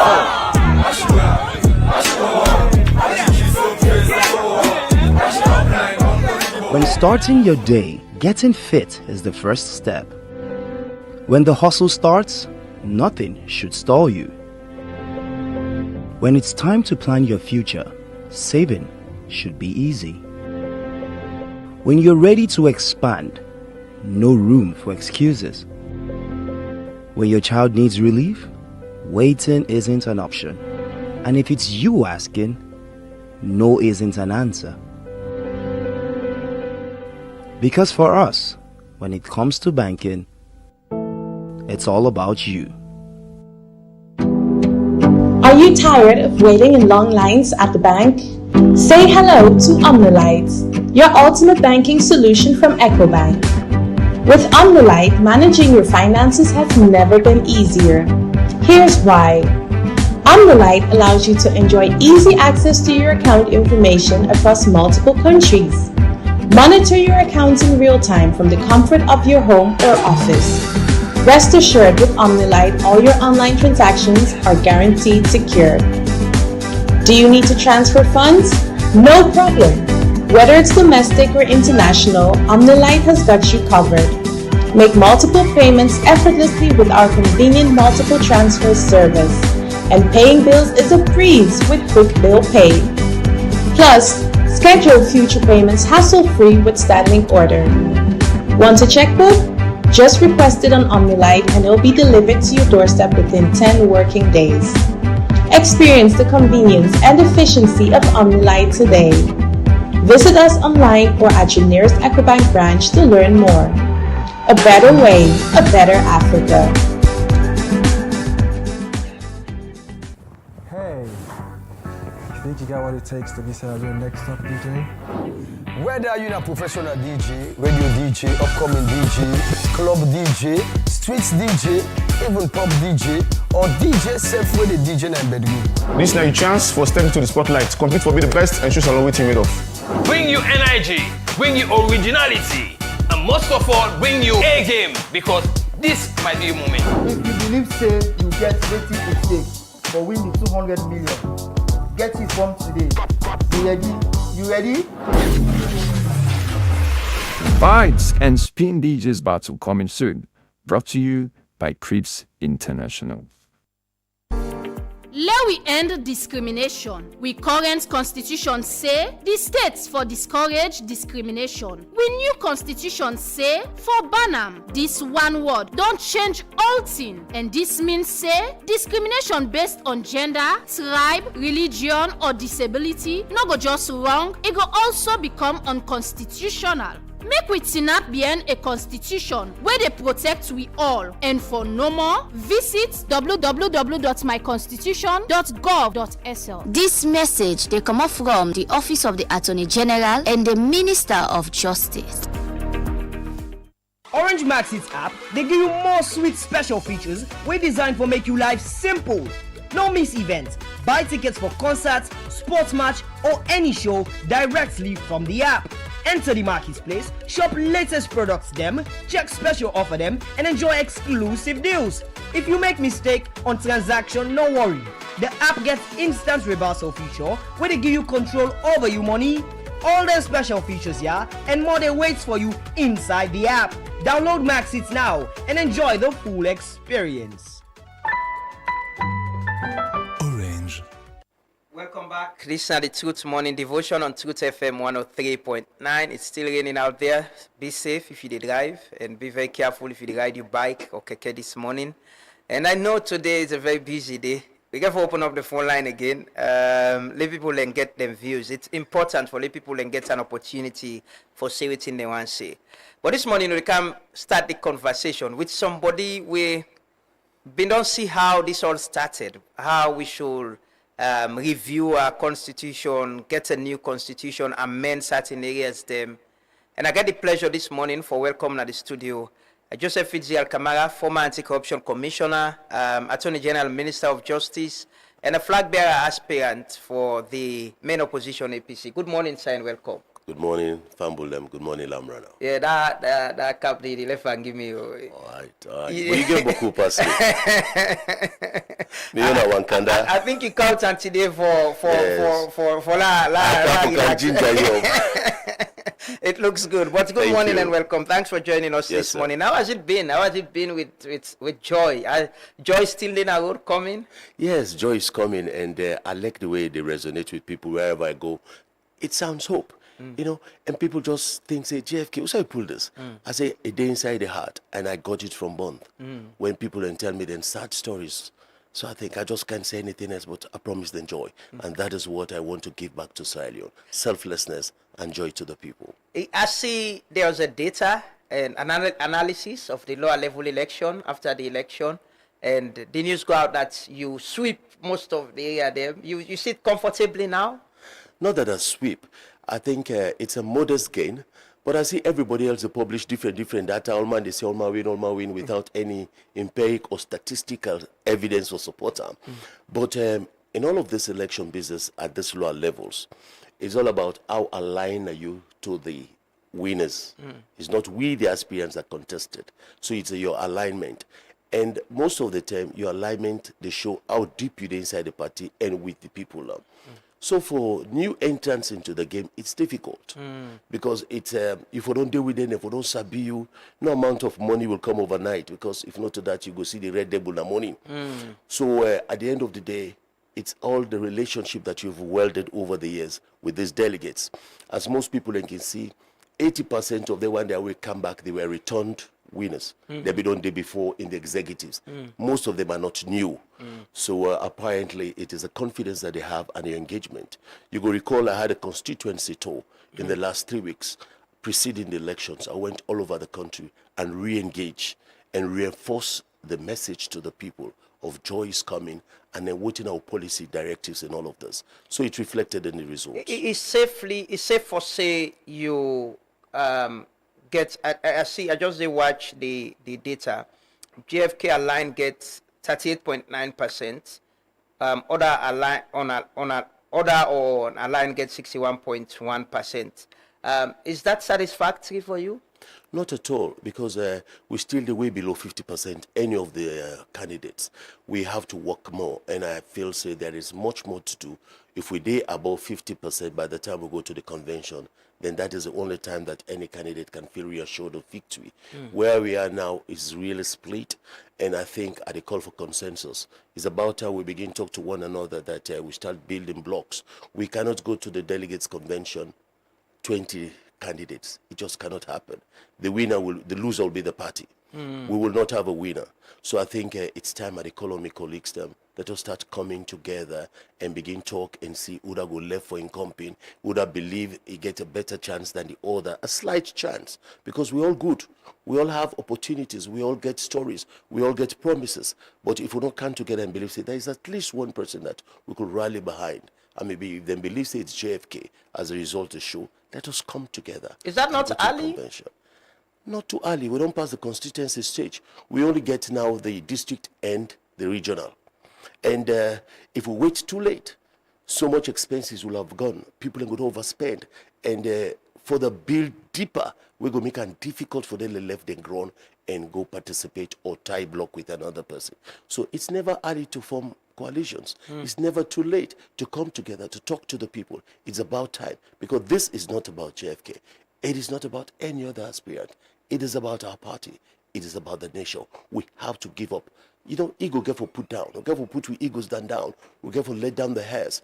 And it's time that we say, okay, I believe I can do it, but I may have some time more, Or I think JK has the closest, chance of getting it. Let us support him. Or you look at, say, okay, if my vision is aligned, let's say, for example, if Dr. Ibrahim say my vision is aligned to JFK's, well, it doesn't matter if JFK gets it. It's the same thing that will come up. So let us team up. I think that kind of vision teaming, I think we could start off with. You don't start that already. This is the first time hearing this. It's something where you don't work on and you think, say, possible within another party. Oh yes, it is possible. This is a conversation I don't get with several of my colleagues, and the greatest strength I have in this is men and very close. They're all we talk fine, we play and laugh, and we talk. It is not easy for let somebody give up your ambition. And so it is expected that it's not a one-day conversation. We get for Leone for some time, we get for reach a stage where we get for pull the strength of people, and even like when we don't do, don't watch and see. We go get for see, no work. You go get to that, you able talk to. Everybody go get to that, you able talk to. Say, my man, I think say we're strong, but at the stage, let us get together. Now for the people of the country, even myself, I'm not prone to say, hey, if somebody is better off than myself in which we want. I would say, okay, I think for the better of the nation, let us. No, they be in this money. So you're willing for align with another person and you not being the candidate? Of course, I'm very willing to align with anyone who I believe say they get the same aspiration, they get the same drive to provide the right type of leadership for the country. I'm willing. I need not even be running mate. I'm not too worried about that. What I worry about now the good of the country. I can be outside and support the government as much as I am inside. So for those of us, I only one day in the position where I know say I take responsibility for the leadership. And that is, if things go wrong, I take responsibility. Other than that, it's nothing personal. So if everybody get that selfless approach, it is less harmful for all begin talk together, we act together, and move on. How do you think this could work? Could it be something where the party, the APC party need for lead or na consensus between una as aspirant them? Well, it's a joint approach. Firstly, the party for take leadership in it. The party is the umbrella.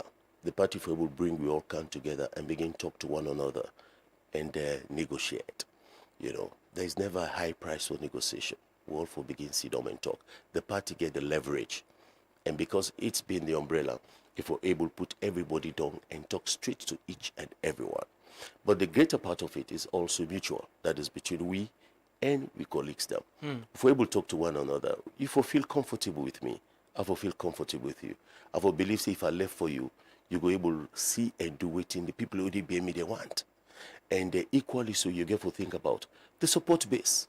What are you going to do for your support base if you give up? So that conversation always there, now one-to-one. And there has to be a belief system. I will trust you that when you give me your word, I go take and I believe say you will work on your word. For example, I say, Adi, I know as a good lawyer as you are, you can be a very good attorney general. I will look at you and say, as attorney general, you will do A, B, C, D. And if I get the power, I no go look at the and jump I go give other person. Adi for believe in me, say yes. If I don't say this is your position, and I will be able to let your supporters, come together, we have a similar goal, then you go trust me, we can work. Similarly with any other person, if I talk to Cherry Coco Asebo Cherry, I think you can provide leadership in parliament. As speaker, from your experience, I say go build parliament up. And if not a speaker, you can also even be foreign minister, and get in conversation there. But it's just not about the power broking that is giving positions. It is also an issue of what do we do for our people? But that's about it, because what they say, so it's more about how you satisfy people the selfish desire and within their ambition as well, instead of looking at what they could deliver for the nation, how they could address you. Now like your cabinet, you don't begin announce so. Well, you're quite right. But this now at this stage, we're into the internal dynamics of the party. We no go eight na do. So we will be inside the party. We'll get but that the offerings you'll be doing. We'll get for if it happen, that's the negotiations we talk about. Say if they say okay, well JFK we agree let you go. You already get position, but how do you move beyond the party and make use of me and you before this program? We talk about how could we make use of good cell unions, so aligned to political parties. how could they support national development? But if you begin look inwardly, it means that your cabinet will be just APC people, right? Not at all, not at all. In anything, in any situation, you get to look inside before you look at the door. Okay. And before we even get to the level of State House for the ordinary man for vote for we, now APC first get for make you flag bearer. So if APC don't make you flag bearer, you're not going to contest for the presidential election. So inside the APC calabash, we get for talk first to ourselves, we get for know what to get for manage. And then we come to the national issue, the national cake, it has to be distributed. And me na very possibly believe in merit-based appointment. And wherever I've worked, they don't see why the anti-corruption. I revamp the place and make sure say who that deserve appointment to get her, no matter which region you come from. I had a broad-based management team coming from everywhere. And when I was at the Attorney General office, I'll give you a funny story. There was a trip to go to the UK. We have been going to negotiate for lawyers and go there. Alternately, they say lawyer to we. Now I say no. Let me say safe lawyer, say lawyer then to na the UK. Now the department, the state law office, let them go train. So then send the list to me of the lawyers where for go. But I was so busy, I don't mean focus on the list until the very last day. And then just bring the list. I talked to the Solicitor General then. I said, now why you don't nominate? He said, yes, now sign off. So then call the one the way they nominate, then come meet me. They say, hey, pa, thank you, this. We know me, say, I feel saying away we come on at the Southeast. As I know if you look on our names. But that's me. It was not about the individuals. It's not about the individual. So whenever I get to that level, and the family where I come from is broad-based. Yes. I get 6 sisters from the Southeast. Mr. Pamana from Mayamba. So I grew up in a home where I know sabi the differences where many people can get. So when I'm out there, I need to look, Usa you come out, I need to look at what service will you deliver. So while you may have party considerations at this stage, which is paramount, get me right. But beyond the stage, we have to work things out. How do we manage the party structure influence, which will always be there, as against this is where leadership comes in. Are you strong enough to be able to decide and say, look, at this time, this is what we want for the country. Let us manage our party ambition. Talking about this negotiation might sound like you're not too sure of winning this. Why are you into this? You're in this for win this, or it's just if somebody else gets it, go say, okay, let me consider JFK as well for running mate or other position? Well, I'm absolutely sure in terms of where they deliver and where I've been in this. And negotiations is just a natural thing of any good leader. You don't believe in yourself and feel say you shall be all tea or you get all tea or it's do or die for you. No, I believe in an approach we embrace everybody. Our world come together. So I say, let we talk. They follow we SI Kuma principle. SI Kuma me always they tell we in team they say tabotus meaning law put together. And for those of us with international public service experience, we believe say in anything, conversation, discussion, come together. Wherever you have a discourse, you succeed. So that's the approach I have. I believe no one person can get it without conversation. Trust me, nobody. And me not to the post where you feel say, I get all thing, I sabi pass all man, I get money pass all man, or it has to be me at all costs. No. So once you get that liberal approach, let us have conversation. Who would you talk? Everybody has to feel comfortable with one another. Who as part of your other colleagues and the other aspirant them, who that you not go mind for, let it go for, as it is presently? Lamrana, if now you didn't send, tell us you know meet me. No. Now you talk about negotiation. Now you say. This is public media. I'm sure APC people and they watch. Some of your colleagues and go they watch and listen. It's a very good question. And I don't try I'm not in mind. But it is just not about those of us in the race.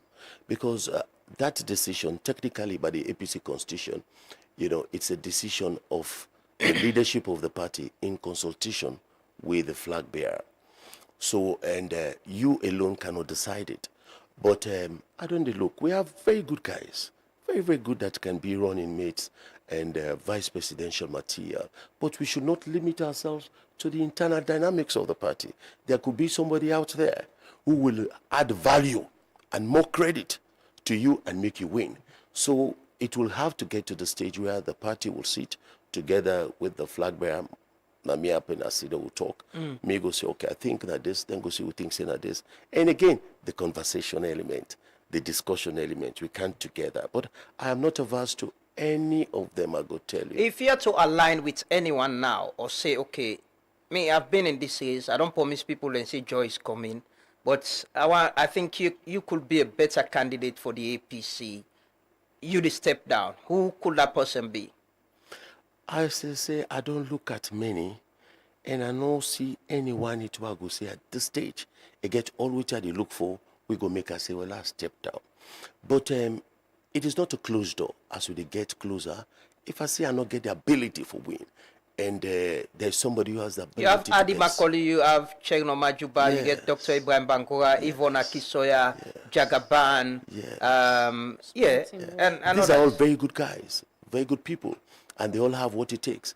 As I can always say, I still believe I have the state house appeal more than any of them. And so they should allow you, they should come and align with you? Yes, they should align with me because of that special appeal. And I've been in the race longer. There is a familiarity and recognition. Because like when you walk, everybody, joy is coming, joy is coming. And it's just not about the shout of that. It is innately we believe, say, I can do this. And if I can do it, I can work with others. If I see them, trust me, I go say, bro, I go before, me debate you. And by Monday, which is my birthday, I don't reach an age where I think I'm ripe enough for provide the right type of leadership for this country. I've garnered the right type of experience. You'll be 60? 60. Okay. The right type of experience. I don't go all through, I don't see them. I've seen it all.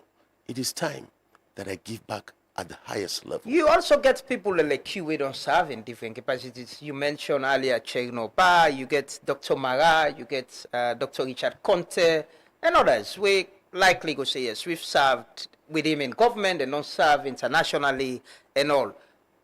Is there anyone within this race, with your colleagues, them, where you think say could lead the party and you ready for align with? If the UNA party say allow this person for go, you will accept that? Yes, there are many of them. As I always say, we could always work together. When the party make the decision that is at the convention, we should all rally behind the individual, because sometimes it's not the best candidate that wins. We have to accept that as well. So what do they look forward is now waiting go make we go to State House. For me, that's the main focus.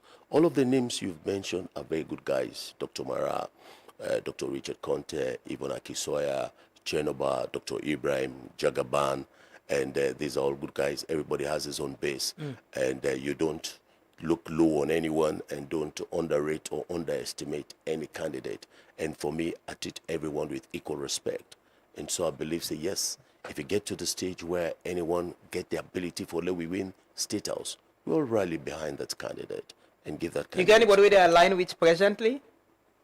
I align with each and everyone. Everybody with they talk to each other, with they converse, with they go to meetings. I play and laugh with each and everyone.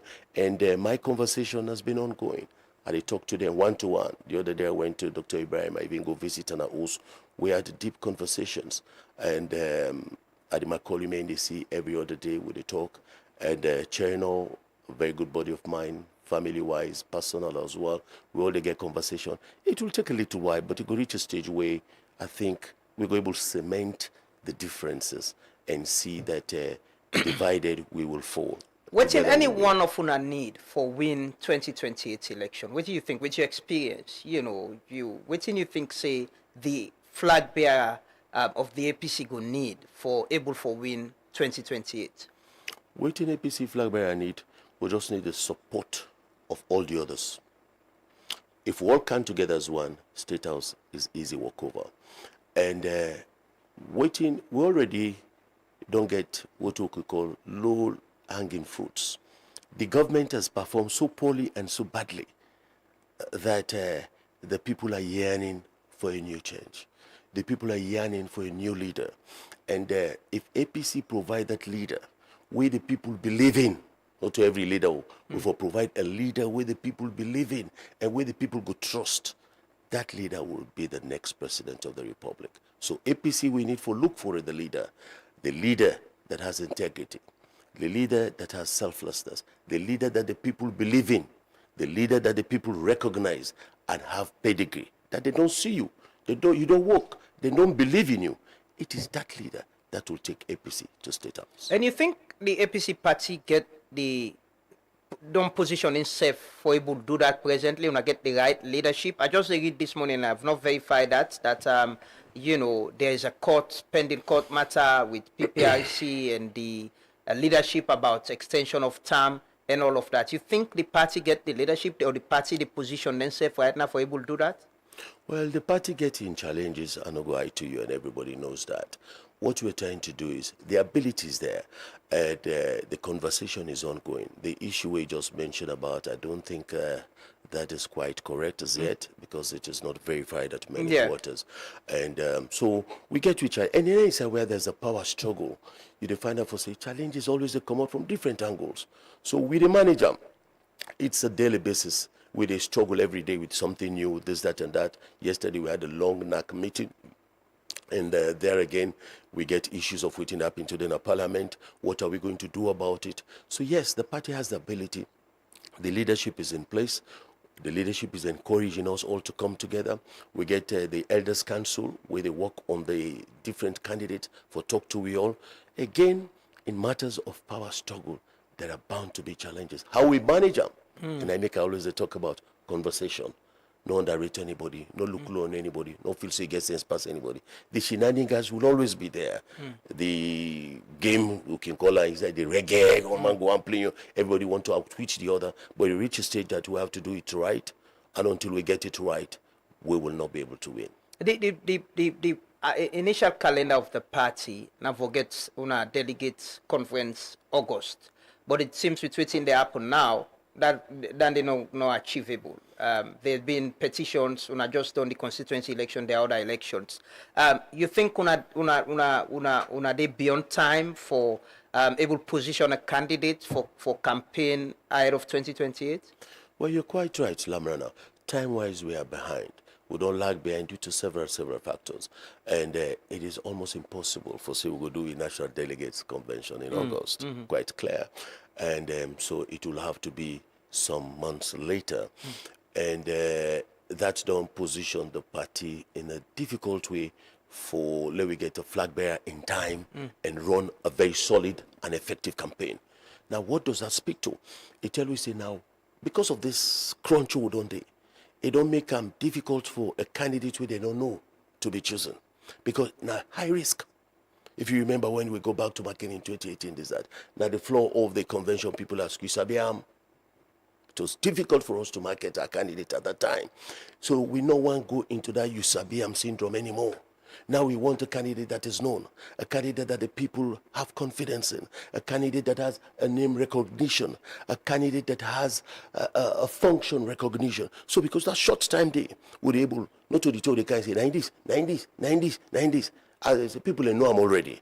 So that is what the party has to grapple with. How do we look at the candidates that have the name recognition, the popularity, that has the functional experience, and package that candidate within the short time we have? That is a big challenge for the party. You're quite right. But at the same time, we get to look at the internal dynamics. What would you do now with the current executive? Whose tenure has lapsed?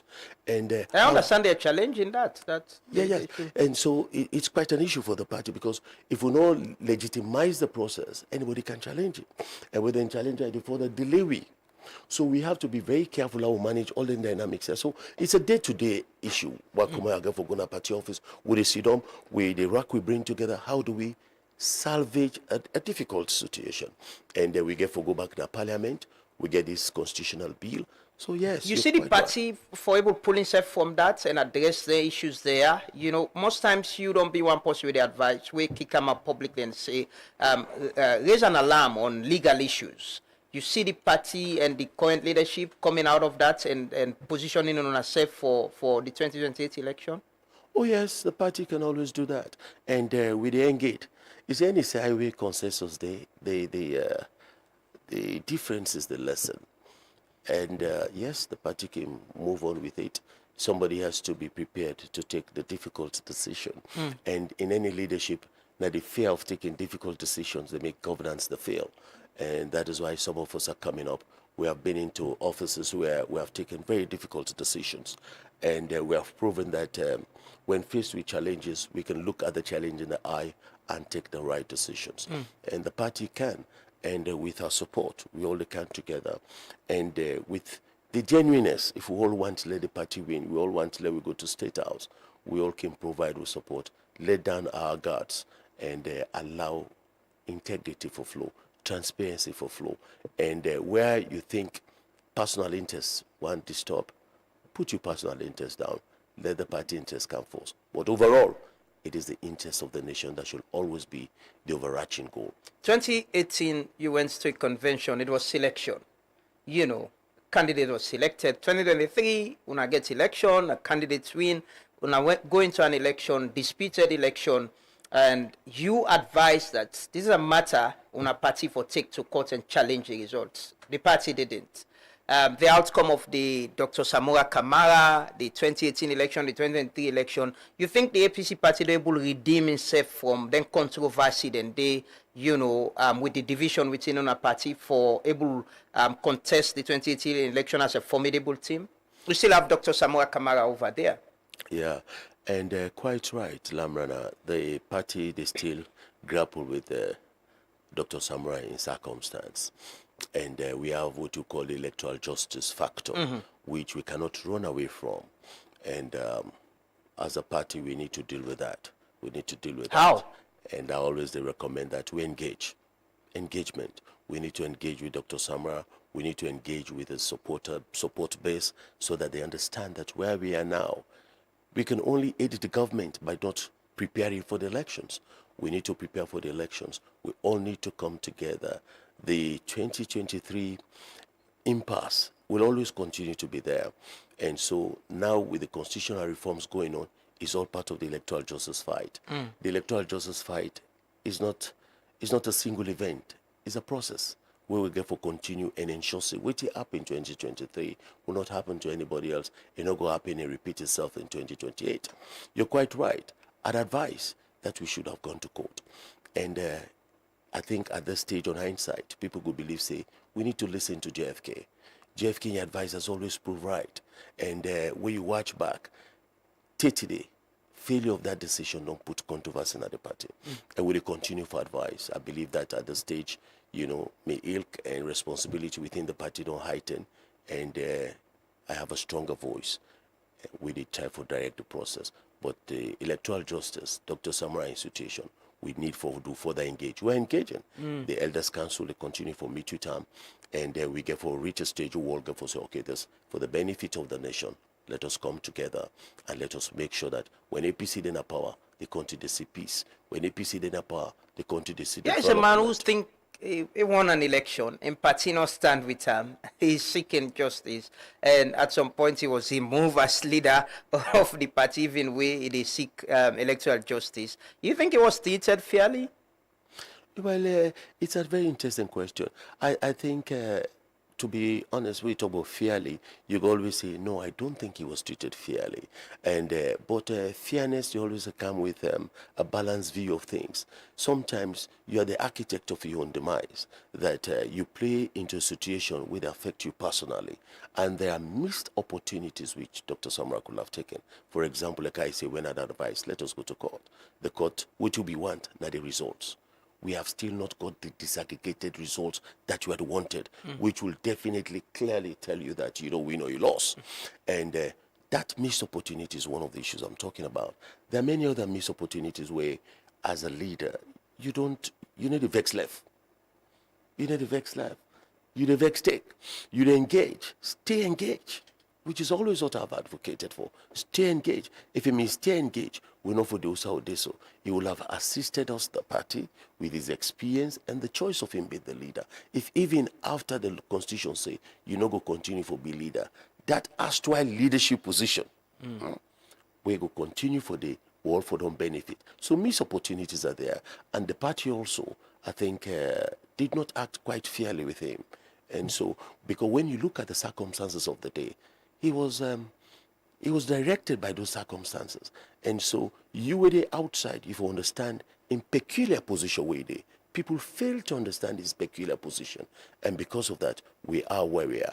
Always read things. Don't just look at yourself. Try for no waiting the person they in and the experience we they go through. It was a difficult moment for Dr. Samora. And I think on hindsight, we could have managed it better. If there's to be a compromise negotiation, should he be allowed? Should he be given the tickets? Should he be allowed to come and contest, or like you say, consensus and say, I'm not sure people will ask again if there's Sabiam. He's known now, right? Should he be allowed to lead the party? You know, and he's allowed. The constitution is open. He has an opportunity to come back and contest. So nobody no block him. He can come in today and struggle into it. He can come in today and walk into the convention. If he meet the criteria and he apply, yes, he's allowed. It's all part of the compromise. He can come and contest at the convention. And if he go win, is another thing. But definitely he's allowed. He knows it. He has the I'm asking because earlier you mentioned, say, a fine for support a winnable candidate. A candidate will go win for the 2028 election. You think he's still part of that, the number of people, them way you think they go win the 2028 election for the APC? Well, NT expressed nothing of that intention as yet. And there's been a long gap between the last year people hear from him and to date. I think while I go say he's still a very strong force to reckon with, yes, but there are serious challenges now with the candidacy coming up at the slate, and people have not heard from him. They don't know what has happened, and that disengagement will be difficult to bridge. But still, he's a strong force to reckon with. Okay. Just some 9 hours ago, you write a piece, a call to conscience, protect democracy, not compromise, to members of parliament. You directly address and to members of parliament on the amendment bill. You talk about the proposed proportional representation, PR, and first past the post, the 20% threshold across 11 districts, and you ask them for, do waiting right, what you believe say right for the people of this country. What do you think about the amendment bill? First, I want to ask you, the things same way did it right now. You were AG, where the Edmond Cowan Constitutional Review Committee complete them work, and I understand there was already a white paper way for be implemented, but it didn't happen. What actually happened? And some of them things here now, were they part of that document where the government then where you serve as Attorney General for being passed through Parliament for a constitutional review? Well, what we get today is to a large extent not within Edmond Cowan in constitutional review may say. When I was Attorney General, my major gripe with him, more I'd be worried about the Edmond Cowan Constitution Review report, was that most of the changes when they want that the Constitution are good changes, but they need not be in the Constitution. A Constitution has to be lean and mean, small, focused. Both of the things that we they want on the environment, on this and that, all has to be independent pieces of legislation. That is my approach on what I believe in, and I'd advise the government accordingly, that let us take all of this out of the Constitution, put them in independent pieces of legislation, and move forward. But there are key issues still, which remain very thorny. For example, the executive power, executive authority, supreme executive authority, that is to reduce and curtail the power of the presidency, is still key, and I not see inside this one. That is something we should deal with. And but the AG say this is specifically on election issues. Say the broader constitutional review will come after this. But when? We always come into an election. So I don't believe they have the time for that. So if they don't get the time for that, it is not quite a legitimate argument to suggest, no, then they go wait. That's the most important thing for people. And these elections is all about the next election. And we as politicians, we should always think about the next generation. Our focus should never be about the next elections, because the next election, they only bring in a new leadership. And that new leadership could be failing or successful. What our priority should be, we should be targeting the next generation. That is what politicians do. And so now when they talk about the PR, for example. But somebody will say you had an opportunity to do this. You were AG. There was, that was the most inclusive committee. I had an opportunity for Kovaram before you even President Kuma appointed you as AG. When, what is his name again? Your predecessor. Frank Kagbo. Myself, Farid Kagbo, I know we were reporting. Farid been there as communication person. And I had the opportunity for cover up front, the sittings and all. And it was inclusive. You had a report, 80-man committee. You had a report that came out. You had an opportunity to implement that white paper and get a new constitution for this country. Someone will say, why didn't you do it? Yes, we did. We completed it in cabinet. We get white paper. And by the time we were ready for go to parliament, the elections was on us. And if you recall, I was Attorney General for only about a year and a half. And most of it now was about elections, going to parliament, getting ready for the elections. And I think we were able to deliver the most peaceful elections. And for the first time, I think about, so everything went so well. Even the opposition won, and they are today the government. Yeah, so we were overtaken by events, but we completed the exercise. Even in cabinet, we get a white paper. It was now with parliament to take the initiative to move. We were unable to do that because we were overtaken by time. But now that that is why I'm coming back to finish that job. I had an unfinished business. I'm coming back to finish that job. The documents were there before Parliament right now, they deal with election issues.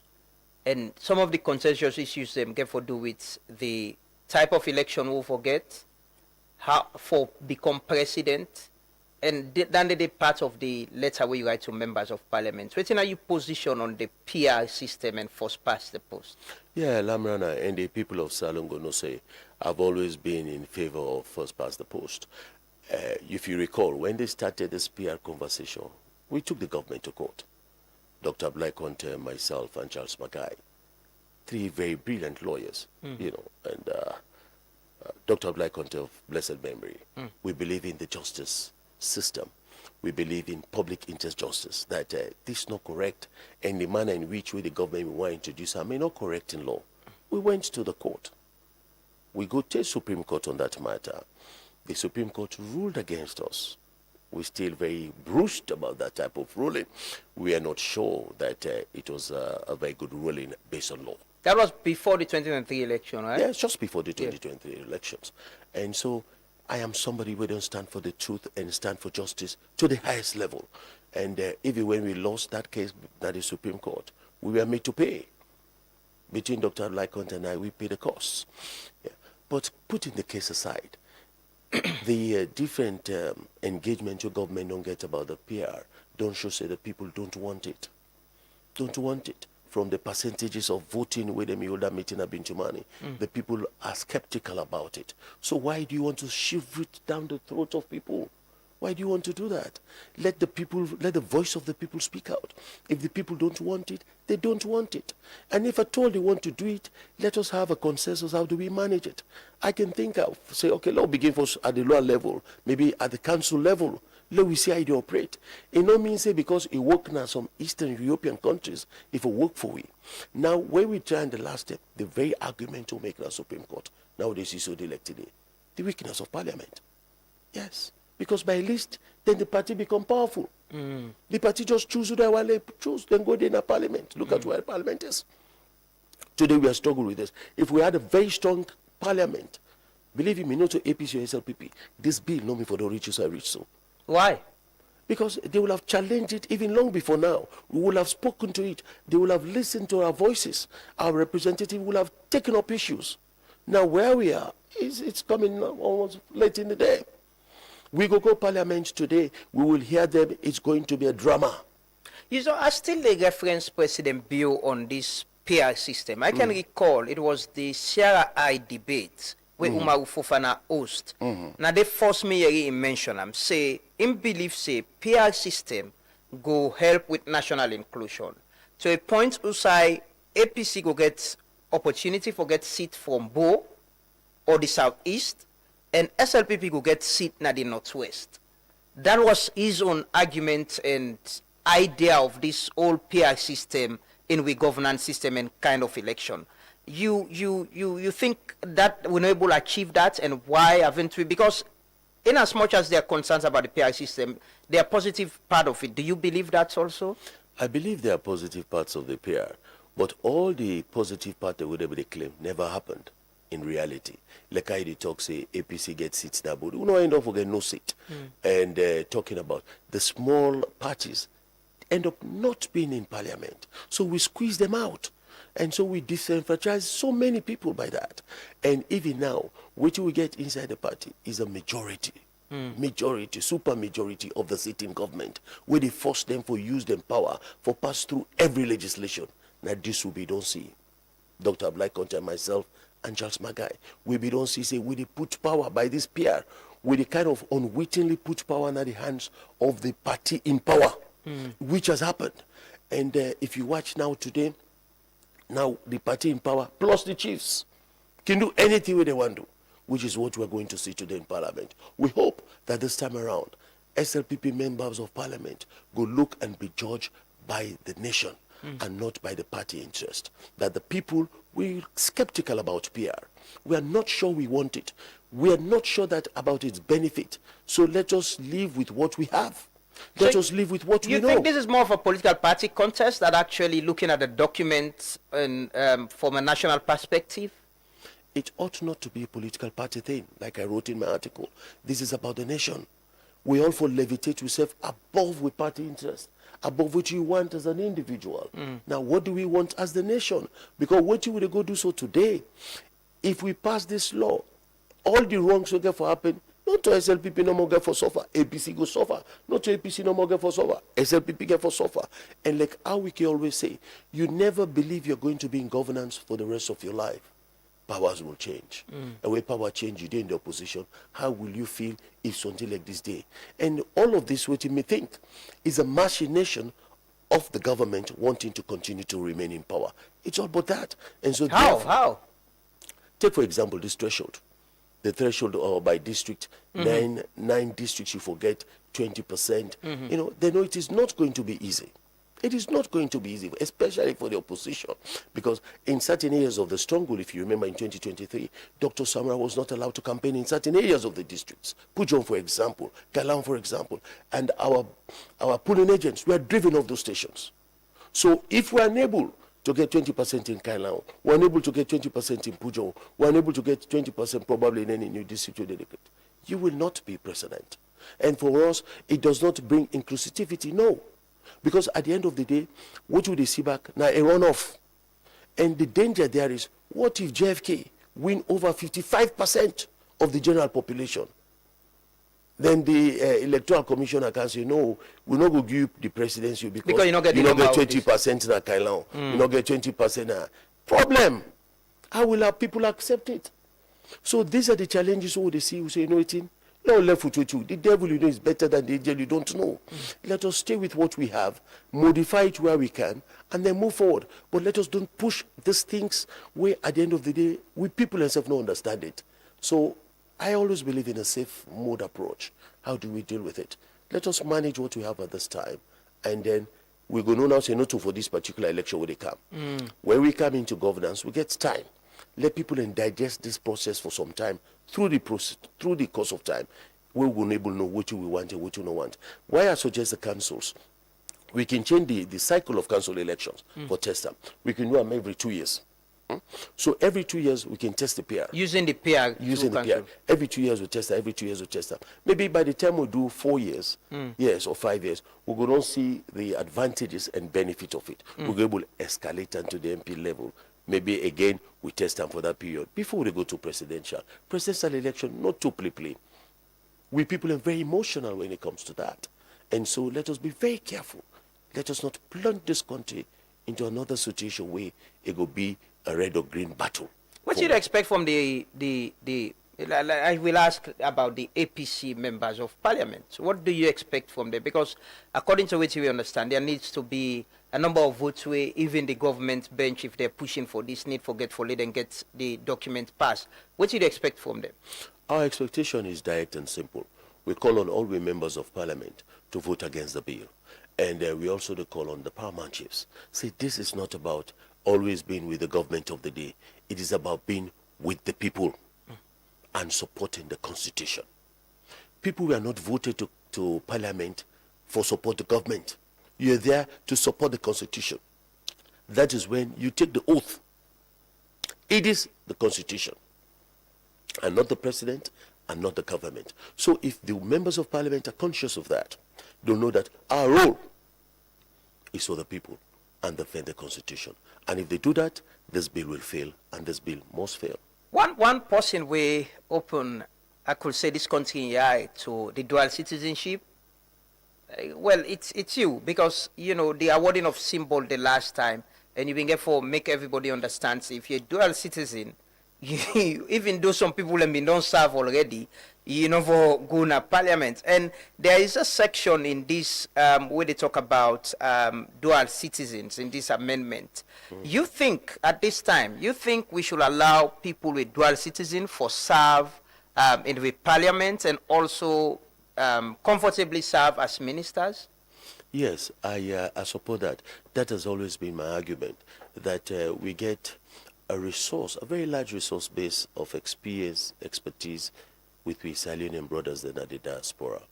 And if we give them the advantage of coming into serving capacities of members of parliament and even as ministers, that could help us.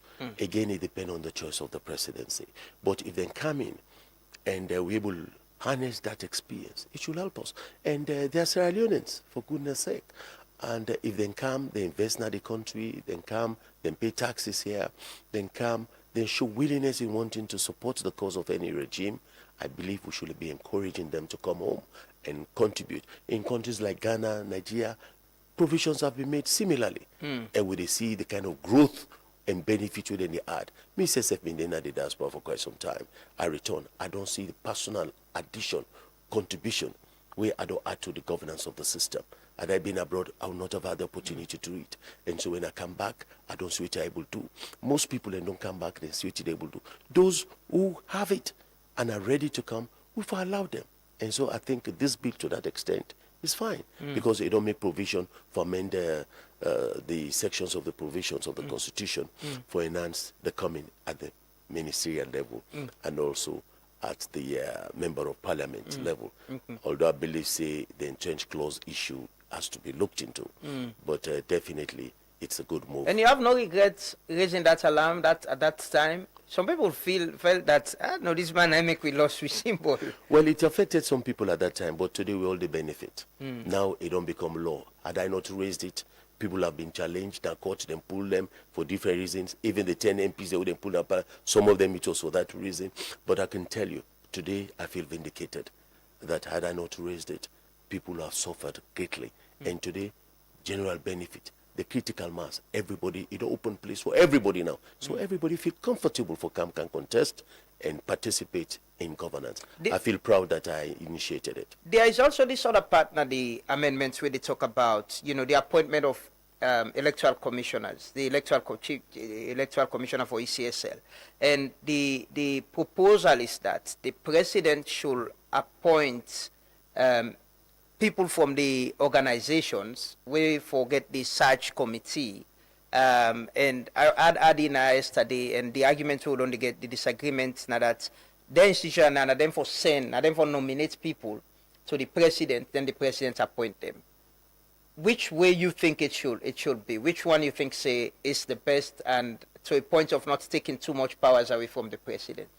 Well, I listened to Adebakoli yesterday, and I agree with his submission.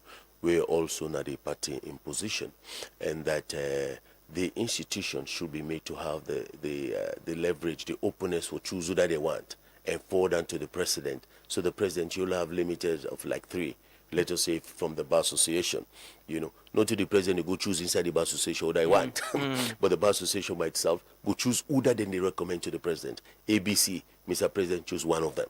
I think that is the best approach. We cannot deny that. And it still reduce the power of the exercise of discretionary power that the office and the hands of the president. I can always talk this, Lamrana. When you sit on that seat of presidency, those of us that have had access to the closed seat, you get so much power. The day we get a real despot, that is somebody who will lack power for what it is, this problem here, this country, we don't see no bad.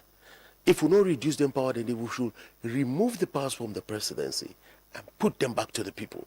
And how do you do this? The people are therefore able to decide in many, many things, especially through parliament. Let me think, say, with the approval of parliament. That is with the assumption that parliament is the voice of the people. And members of parliament should be listening out to the people. And when they hear what the people want, then go there. And now the danger of PR, because you dey put post where the people are not sabi. When the party nominates somebody, the people are not sabi. He has no obligation to his constituency base. That is the greatest danger of the PR. And so, how do you reduce powers from the presidency and can go to parliament where the people are not sabi, who will not be speaking the voice of the people? So I think management of it is a technical thing. And the constitution moving forward, this dealing with elections, as I say for me, I had wanted a holistic review. And just dealing with the elections, no, we they make we forget about the next generation. We go come out with this bill.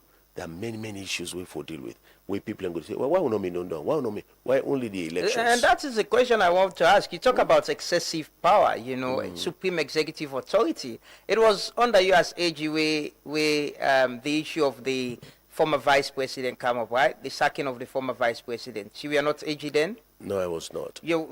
But you were in governor. You've been the anti-corruption then. I was in anti-corruption. But yes, so one could say you had an opportunity, for help for reduce the powers of the former president, for let them understand, say no, we should not have it this way. And you couldn't do it, and now in opposition you raise all this alarm. No, not couldn't do it. What situation of supreme executive authority is a very technical thing, and the way you get for deal with the party. And when you look at like Asake say, if you know sit down there, you know what you mean. And yes, we had an opportunity, but it was difficult for me. By the time I reached there, I was almost ready to leave the office again. And you wanted to be president. That is why. Now me they look for me not to the power for power's sake. It's easy for me for do because when I become president, it's not about the paraphernalia, what you call all them power siren, this power pool, sakana, that will not be my interest. So it is easy for me to allow the discretionary power to be reduced. But we put post we want power for power's sake in a degree. And at the end of the day, I recall that when we get this conversation, President Nkrumah was very clear. He said, this is not about President Nkrumah. It's about the next generation. So let us work on it. Unfortunately, we're not able to reach in our parliament for we able to use, we propose things on the executive authority. But we made effort. We're not able to see them through because elections come. We focus on the elections. But that is part of the unfinished business that I have. That one, we were able to review the discretionary power within at the seat of the presidency, remove them, put them to functional agencies or parliament. The second one we had to talk about is how do we bring back power to the people. That was the unfinished business that I have. That is the business I want to finish. That is the business I want to deliver for Sierra Leone, and I'm ready for that. You think, say, after today, with parliament and this document, it will strengthen our democracy, help with electoral reform, and address the issues them way this country don't they face after, before, even after any other election? I will not subscribe to that conclusion because I believe, say, this bill is not going to bring cohesion. This bill not going to advance democracy in any way because if you look at the PR, the people away where you want to put them for, they don't want time. So why you push them? And that will not be democracy. Democracy is the voice of the majority. It's the voice of many people want what they want. And so that will not work for us. And to the extent of the diaspora and the dual citizenship and participation in governance, yes, that will be fine. But the many, many other components and clauses of this bill, not satisfactory, they work for democracy, and it will not help. So what do they call on parliament? Effective scrutiny of this bill. Then we no fit for the day. Let them to where them come on do. The few that can remain will continue that one day. And this not to SLPP APC business. It's about the nation. But that is how it seems. It seems that waiting the government wants, waiting the SLPP party wants is what the APC is against. The old bill not get a national semblance. It's now about APC and SLPP. Again, I go say the bill not to APC SLPP, and we should refrain. We will avoid concluding like that because. But that is how it seems, and that is the point you're making. No. I'm not making that point. My point I'm making is this is a bill. There are good parts to it. The good parts will remain. Let us, even as APC, support those good parts. The bad parts that were not good for the country, we oppose them. SLPP should also oppose those parts. From the preliminary conversations in Parliament, there are aspects where SLPP MPs don't oppose. So let them continue, step up their opposition to those what you can call repugnant provisions. And the APC will oppose them. But if there are good things in the bill, yes, let them remain. What you need is sanitization of the bill. The bad parts, we pull them off. What he left, the good part, we continue with them. It's not the bill or no bill. We should not look at it like that. That is, we throw all thing or we bring all thing come. If the government is proposing that, then it's problematic. What we want is there any good that will come out of Jerusalem, as the Bible says? Yes. I think there's some You good think that- there is good? You think there is something that's there are good? few components in the bill that should stand the test of time.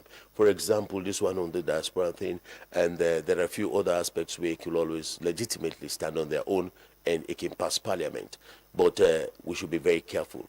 There are areas of the bill where we need for watch to term, and I don't think they are good for the country, and those must be expunged. And that's the voting part, you think? The PI PI side is system one, and yes. the threshold. The threshold is another.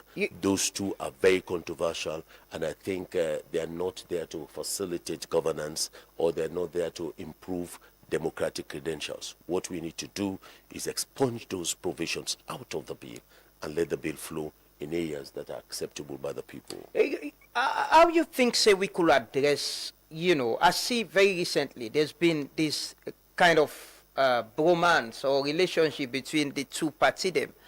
How you think, say, national issues like they were, which you experience, we can actually make them stand the test of time, look at them as a national, decision where members of parliament and they take, where they stand, where generations for understand, say, we politicians then come together, irrespective of the differences, then take the right decision. How do you think we can achieve that? Because all the conversation I'm seeing now APC, SLPP. Well, you're quite right, Lamrana. And I must also give credit to the government through the increased efforts of the tripartite conversations, and also to the APC executive and also Dr. Kelfala Mara in a leadership in that direction. We don't get a heightened engagement with the government between APC and SLPP. And also we give credit to the current Attorney General Alpha Sese in the areas of this constitution. There have been several meetings with him and the APC delegation moving forward. We just hope, see, these meetings will be translated to reality, that the position paper where APC represent will be reflected in the process of today. Okay, I'll come back to you shortly. We get the Attorney General, Minister of Justice online. I think there are things where you say want for clarify. Good morning, Mr. Minister. Good morning, Lamrana. The background very noisy. I don't know if now are you there, but we're there in a very quiet studio. Good morning. Flex, you can check the phone. Good morning. Are you clear now? Yeah, good morning. Yes, I understand you follow the program and you said there are things you want for clarify. Oh yes. I'm happy for clarify a few things. We don't come up whilst I listen to my big brother and senior comrade, and on in views we don't express about the bill we did before Parliament today. Go ahead, what do you sir? The point is, first I want to express appreciation to my big brother and senior comrade JFK, Joseph Fitzgerald Kamara, for the extensive work with ASF Group and this process here. So, Fambulango recall say this process really starts long time ago, of course, from late Pakaba in time, but the person will really take this process forward. Now, former President Anes Bai Kuruma, when he set up the Justice Edmund Kawan Constitutional Review Committee, we undertake extensive consultations across the country, and it worked from 2013 to 2017. At that time, my brother JFK, now been the Attorney General and Minister of Justice. Matter of fact, the first white paper out of this process, under in tenure, it was issued. So now really, authorized. And so I really respect in views on this issue, but respectfully, there are areas where we get some disagreements. I feel say people, they look at the bill just as the bill will go Parliament in January this year. For more than 6 months, the bill don't be open to public scrutiny. I think sometimes what can be absent in the discourse, now the internal party consultations or party outreach.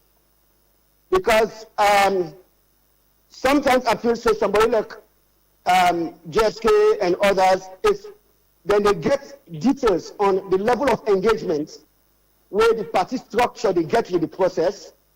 It will also inform certain views. For example, when JFK talk about the position paper where the APC submits, people express views about the threshold system or the 55%. In the APC, their own position paper, where they submit to government, then they recommend, say, we go with the 50+1, when that the tripartite committee they recommend. But also, if you go to, I think, page 205 of the Cowan report, I think paragraph 4, they say in the APC, there is submission to the Cowan committee. They submit, say, the 55% threshold too high, so let's go to 50+1. So really, when they talk about the processes, we don't inform the bill, and then tell us what they refer to. Now, recently, after we get engagement with the international moral grantors, the communique will say, make we get a team of legal experts with representation from the APC. I mean, I wish that the APC been put somewhere like JFK and the team of legal experts, so at least work together and polish this bill there soon. But I send other highly respected people, Dr. Richard Conte, Adi Macaulay, and Honorable Usman Abdel Timbo, and then come with other lawyers. We get several meetings from the office. These are issues where we discuss. And we, of course, on the side of government, as part of them discussions today, don't say, all right, for example, the concerns expressed about the district threshold system, we can take them on board and encourage members of parliament for ignore them, but then go with international best practice when 50+1. That is coming from the APC. But I don't know if anything they be communicated to other people within the party. Say on the PR system, we don't get extensive discussion. And as a technical committee, we include representatives from the APC, we all come to the conclusion saying the recommendation for get the district block proportional representation system, it makes sense for Salone. And not only for Salone. Last time on the show, I will explain to you how majority of the world's democracies, not only Eastern European countries, majority of the world's democracies are PR they use. And so the Common Committee, after all them consultations, they make that as one of the recommendations to this country for transition permanently. So this not only say a government idea or proposal or something government push down people and throats. After extensive consultations across the country, some of which were managed by independent experts, then come back say, yes, people can get different views. Some people will say first past the post, some people will say PR system, some people will say a mixed system. But whatever system you get, your government get them. Now first past the post, no give guarantee, say, whether the people and ones, now they do on the list. Because the board has go confirm, say, in 2018, after lower level elections don't take place now the APC, the then president didn't change the list. Remember them in block traffic now Hill Station. When I said been change the list and determine who I will get on the so it is not a guarantee. So what do we propose? Yes, no system is perfect. But the countries then where the index they show say democracy they work. People happy with the governance system, then countries then they now PR system, then they practice. And I'm going to look at some interesting data when we talk about female representation in parliament. We don't practice first past the post 3 times. We don't practice PR system 3 times. Each time where we don't get first past the post, female representation, they go down. Each time we don't get the PR system, female representation, they go up. And for a country like Salone, where get challenges with resources, if not been the PR system, between 2023 and now, we don't get a lot of by-elections, even though some people will say, oh, you will prevent violence, and it don't be a challenge. But also, even the resources where we put into it, where we don't able to save as a country, these are things where we divert to the free education system. These are things where we divert into healthcare. And these are things where we divert into food security. So some of those sectors then they will probably be more challenged by now if we not be to save their resources than they. But really, you know, Lama, let's look at the PR system. The incentive to go to the polls. You know, sometimes if people in Tuesday don't vote no get for count, they never go to the polls.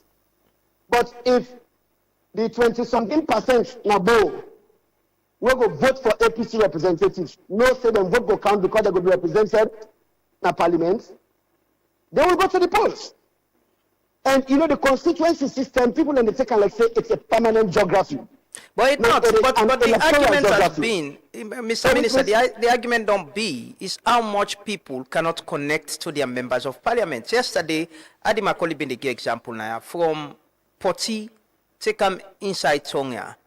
Them people and they not get direct parliamentary representative wouldn't go engage on the issue. They have a representative in the western area. So it's at open phone lines. I don't get people who they call. They don't have issues with somehow with the PI system. But how much do they know their members of parliament? So I remember the last time I get here when they talk about some hybrid system. How do we get a system where the people will feel connected? Because this is all about the people of the country. How do they feel connected to their members of parliament where they represent them? So again, Lama, there are different models of PR. Even Salone also, where we don't practice PR, we don't use different models. In 1996, it was a wartime model where the entire country now being one block as a constituency. And then we go to 2002 when we been get the district block.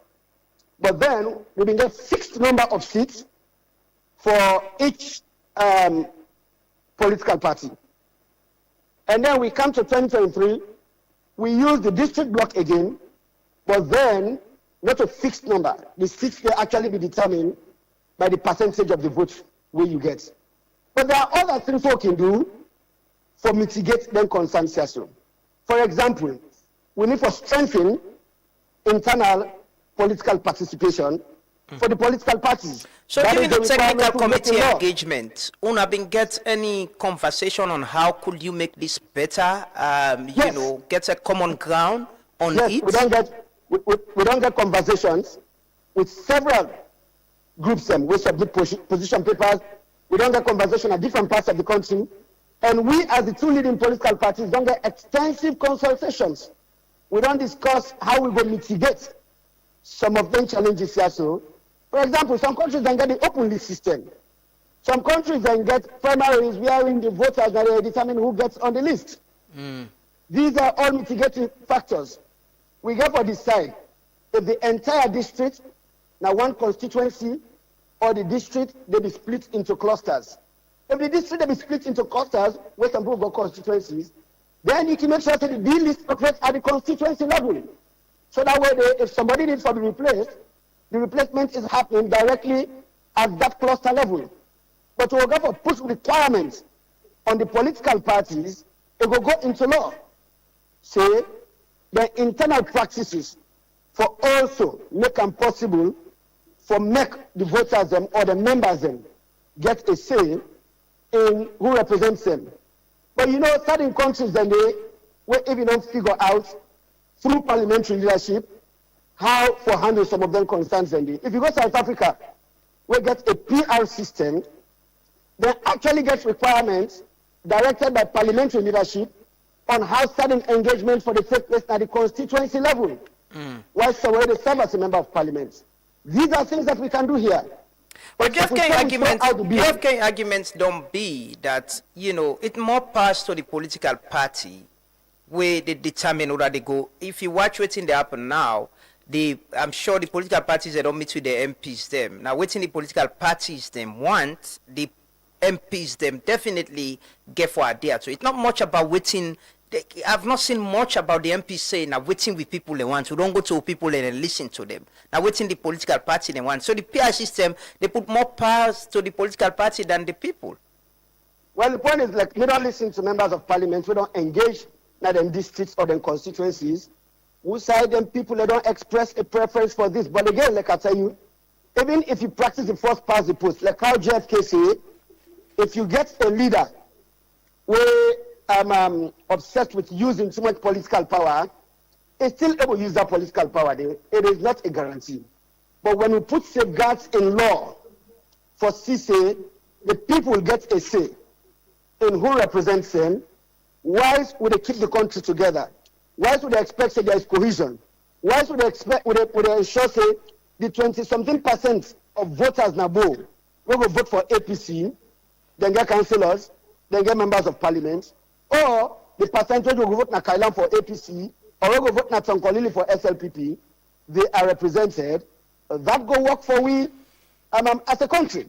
Okay. So there are safeguards. We just need to engage, get an open mind, and lay out those safeguards here so for be part of a broader community of actors where you go say the people happy more with the democracy. You know the problem where we get again, where I want to say, Lama, when we do the 1991 Constitution, we do them on the back of the 1978 Constitution. Then tell them where enormous responsibility be laid on MPs. Now, when we do the 1991 Constitution and come with the first past the post or constituency-based system, we're not sufficiently detached from the practice we've been doing before the 1991 Constitution. So that burden and expectation don't continue for day on MPs on what they should do or what they should not do.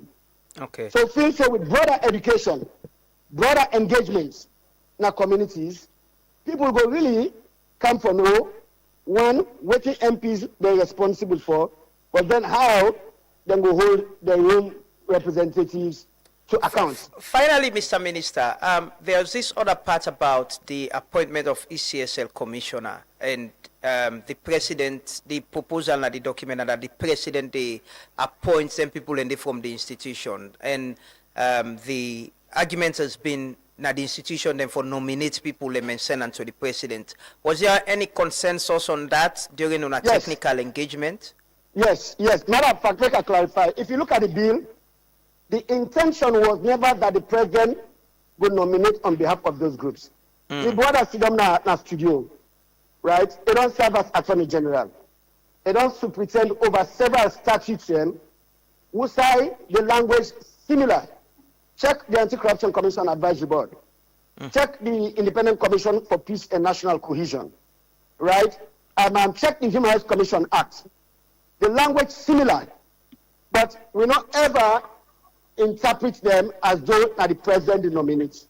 But for give guarantees, not we give comfort, make people really know say there are no underlying motives on this. In the technical engagements, we agree say make we do something similar to waiting in the IMC Act, for example. We say the act very clear say, for example, if SLAG they be represented, the person for be nominated by SLAG. So in the technical engagement, we also don't agree say we go make that language very, very clear.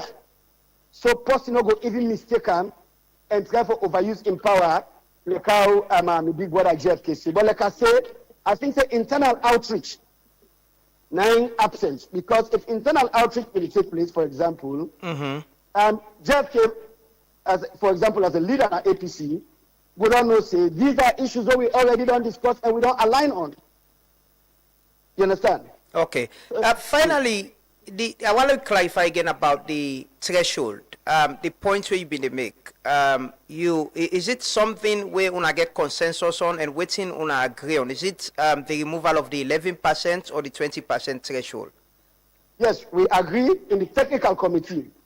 Say we will encourage members of parliament for remove the requirement for district threshold system, and then just focus on the majority system, when a 50+1, which has actually always been the APC's proposal from Justice Edmund Kawan to the tripartite committee, and so now. So when I see some other APC leaders, they grab again and say, oh, it has to be 55%, and they ask, okay, so where does the party stand? Because the party don't be very consistent, and even in the technical engagement, in the party in position paper, after the bill, don't be laid in the parliament, the party in position paper very clear say we should stick with the 50+1. So now, as I see yesterday, APC leaders, they also say, oh, 55%. Where is the internal party outreach? What is the position? Because as far as we know, that is the position that we have taken, together with their party. Okay.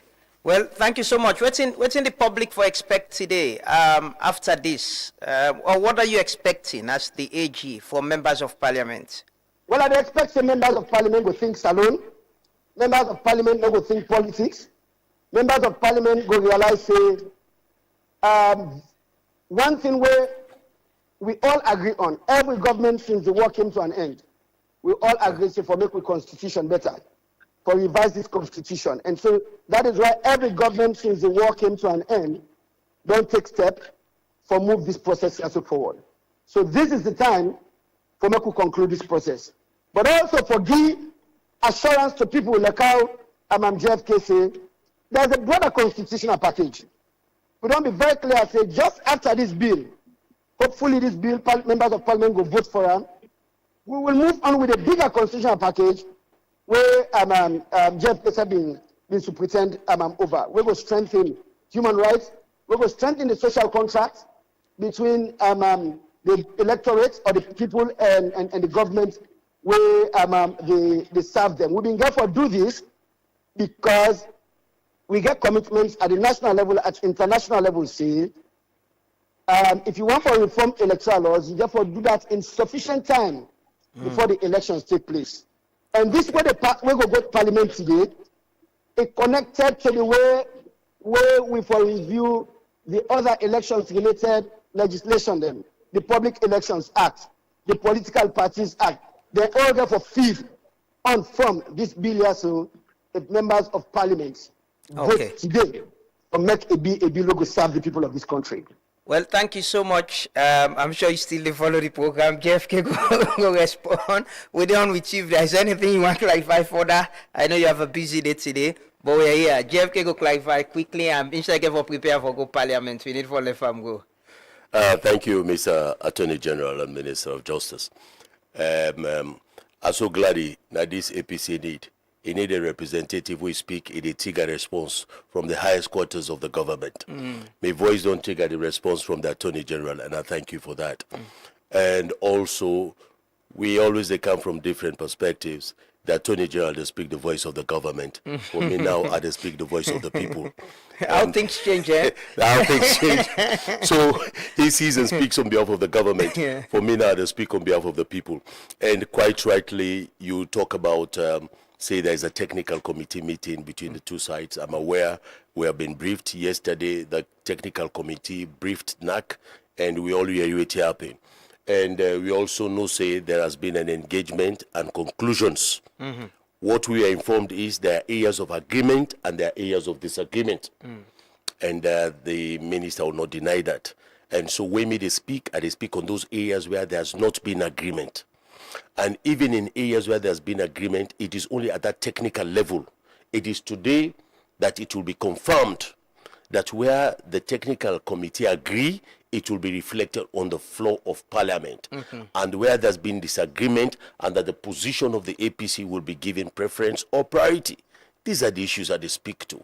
And I'm glad for listening to the Attorney General of willingness to have conversation along this matter. And even by calling, this is the conversation we'll want. Yeah. That you can hear the other side, Mm. and UCSF can come in. So I thank him very much for the intervention.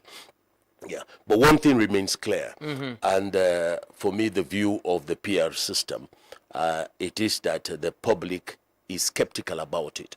And if we are skeptical as the public, we should be wary about its inclusion into the process, whether it is a technical committee conclusion now, whether it's an SLPP conclusion or APC conclusion. I'm speaking on behalf of the people that we are skeptical about it. There has been engagement. Yes, there has been engagement. The results of the engagement, to my research and understanding, is that people are still skeptical about it. Yes, they can do more talk about it. Now, why should we rush it? It is a conversation that we can continue. If at this stage the people are still skeptical, maybe there is need for further education. There is need for further awareness. So why don't we reserve that for the next round of elections? Why do we have to target it before 2028? So after 2028, we can resume the conversation. The door should never be closed, or we are never so excited that it should happen now before that date. Okay. Let us never sacrifice truth. Let us never sacrifice justice for expediency. So while you think it is expedient, no, but it is, if it doesn't meet the justice of the public, I think we need to review and reconsider our position. So for me, that is it. So I thank the intervention. You of the expect any changes for happen with some of the technical engagement? It's gonna be a vote. You sure things will change? Well, I hope to see from the guarantees given by the Attorney General, we hope to see the changes that where there's been agreement with the APC being introduced. And those areas where the APC has maintained a resistance over, we will vote against it. That's natural. That's a democracy. And we see where we are. But definitely, as a people, we speak to the guarantees of a generational security, not to wait in the next election for breed. For me, I'm not particular about waiting next election they produce which winner or who not a winner. I want to say, as a people, we are assured that the choice of every election, they reflect the will of the people. That is my constitution. Quickly, I know we come let make you go, but quickly, Honorable Alaji Alpha Kandon join we. Honorable, good morning and welcome. Good morning. Mayor, you talked yesterday. You get a position on the threshold, right? For the presidency. Yes, of course. Yes. Yes, of course. I remember where you reach out. Yes. Yeah. What you think the concern has been? Which party go able get the opposition concern say it could be difficult to get that percentage say in 11 districts as it is in the document. What's in your position on that? Well, my position, listening to good morning, old man. Yeah. Good morning, my son. Sorry about that. My position, not to particularly on the threshold of the percentages for the 2/3 districts. Now, been the contention where I read yesterday on your radio, where my other nephew, Adi Macaulay, was sitting here, where he talks, say, the APC go oppose that first past the post. Sorry, i.e. 50%, 50% plus one. So my problem was this, that this issue, that issue where we have been on table, the Parliament, on the 31st of July, 2017, almost 9 years ago, almost to the day, when we been put a paper where we suggest that we wanted, sorry, don't change Joseph. The bills have done change. Those who old. The constitutional review. You forget the soft copy on your phone. I not get more than 10 days, not been no soft yet. Now this is a hard one again. 31st July is a draft, 2017, a draft bill. Will be one for put. And the suggestion there, paramount suggestion there was that no person shall be elected as president of Sierra Leone unless at the presidential election he has polled more than 50% of the valid votes cast in his favor. And that's it. So it was already an agreed point by us, the APC at the time. We can go Parliament, but we ran out of time because we've been the constitutional amendments are too late. So we followed the 55% and run off if necessary. So when I Adi Macaulay yesterday, they talked, say, APC will resist this. I think maybe he was not aware. At that time, I think he was at anti-corruption, so really not been too involved with governance at that time. Okay. So we not been. But in your own view, the PR is the best form of Let me finish this one. I think this is good for us because we be one time as a party. If the SLPP today will belong also one time, then it means the two sides of the coal are not meet up. So then I think we for agree. The only thing is that this one has a caveat. That one not being get a caveat. It say the candidate forget at least 20% of the votes cast in 2/3 of the districts in the country. That did not been get them. It was just an open 50% and that's it. Plus one. So if this one gets a caveat, I believe that this one get more security, more provision for allow a little bit of expanded mandate within the country. Maybe what parliamentarians could argue about is that so to the level of threshold, that 20%, is that the one that we can look at. But any party we not able to get at least 10% in 2/3 of all the districts or any candidate, it's difficult for you go able to run the country equitably, fairly, and I think you say with equity. Okay. Jeff K, finally, on this. Yes. And I like where your uncle referred to the 2017 Act. Yes, I was Attorney General. He was Attorney General. Okay, just to capture you quickly, I think we get Chukwu Emeka on the line, himself for the contribution this morning. Good morning, Emeka. Good morning. You know, the line bad. No, they hear you. You hear me? Okay, we'll try to call you back. We'll try to call you on a better line. Just stay near your phone. We'll try to call you back. Yes, Jeff, Kevin, they say. Yes, as I answered you earlier, that yes, the APC make efforts for introduce good governance and democratic credentials. The 2017 Act is one such one, who they try for change the 50+1 position for introducer. And Uncle Alpha mentioned something here. The distinction between the 2017 and the current one. Inkle and caveat. Me they call that aspect to Inkle caveat as the mischief of the SLPP. The SLPP deliberately introduced this for short-circuit the APC an opportunity to win. So in 2017, we left them open and easy for each and every one of the parties to succeed under the 50+1. Now, what have they done? They introduced this, which is why I call it the mischief encroachment principle. They then come inside for make positions such that it will be difficult for the APC to secure the presidency. And that is also in sync with the introduction of the new district system. So for me, it is quite a mischief. It's not a caveat, as my uncle put it. A caveat is a reservation, a reserve clause. So maybe he might have used the wrong word. But it is not a caveat. I will go comment quickly, Emeka, quickly. Good morning, Emeka. My son. How you doing? Hello, Emeka. Morning, Amana. Yes, Emeka, I'm sure me and you don't get a conversation about the Constitution and the Constitutional Review, the amendment. For you, if nothing gets any problem, you don't change it. What do you think about this process where they go through so right now? Which one from them? The amendment bill. Sorry, hello? Yes, the amendment bill within the parliament. No, yesterday when you talk, I tell you say, if what you will look for, that the mischief in the cause. If we don't identify the mischief with the provision of the cause, they can seek for amendment.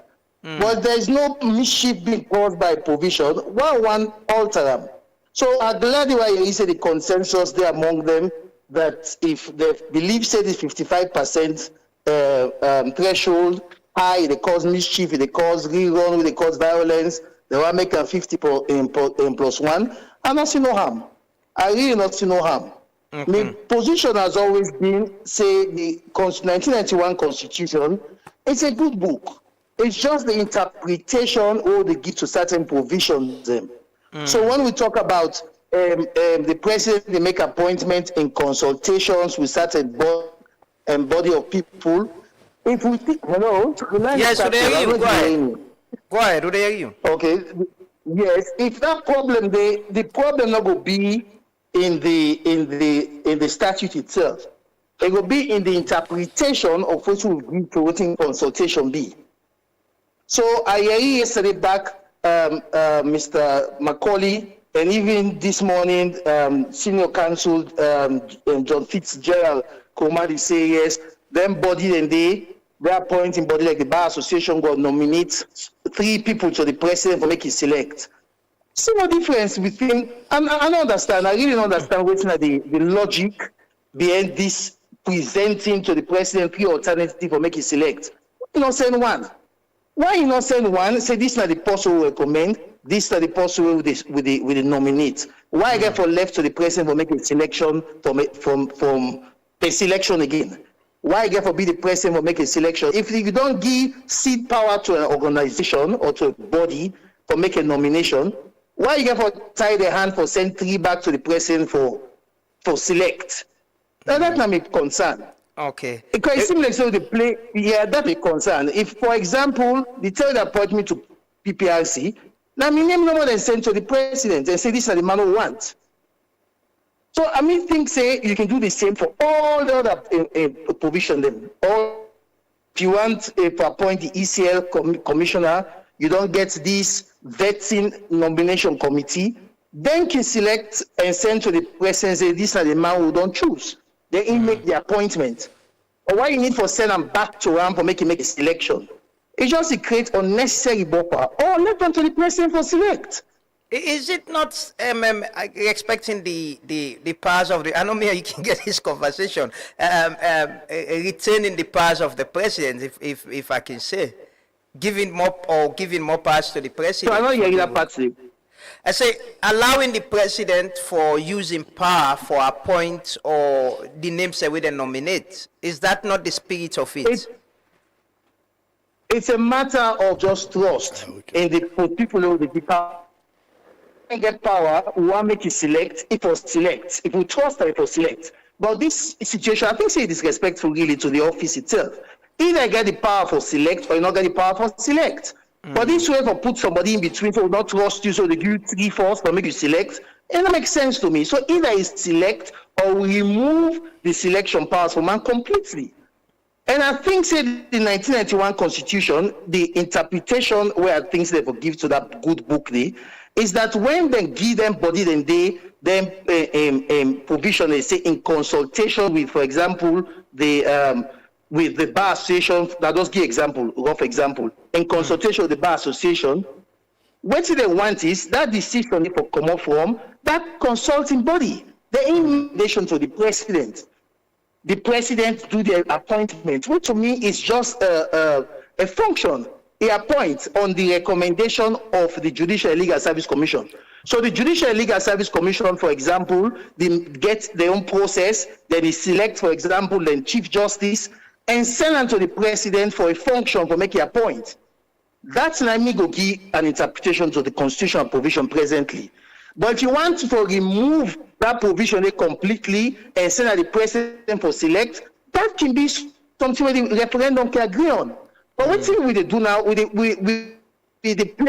play a die. We believe them or not believe them. We trust or not trust them. One get a small power, one put power. It don't make sense. If we trust the office, we respect the office, we can make a selection. If we don't decide, say, another work for we, let we give them body, get the we get the consulting powers, they like to make a selection. But not so I give both.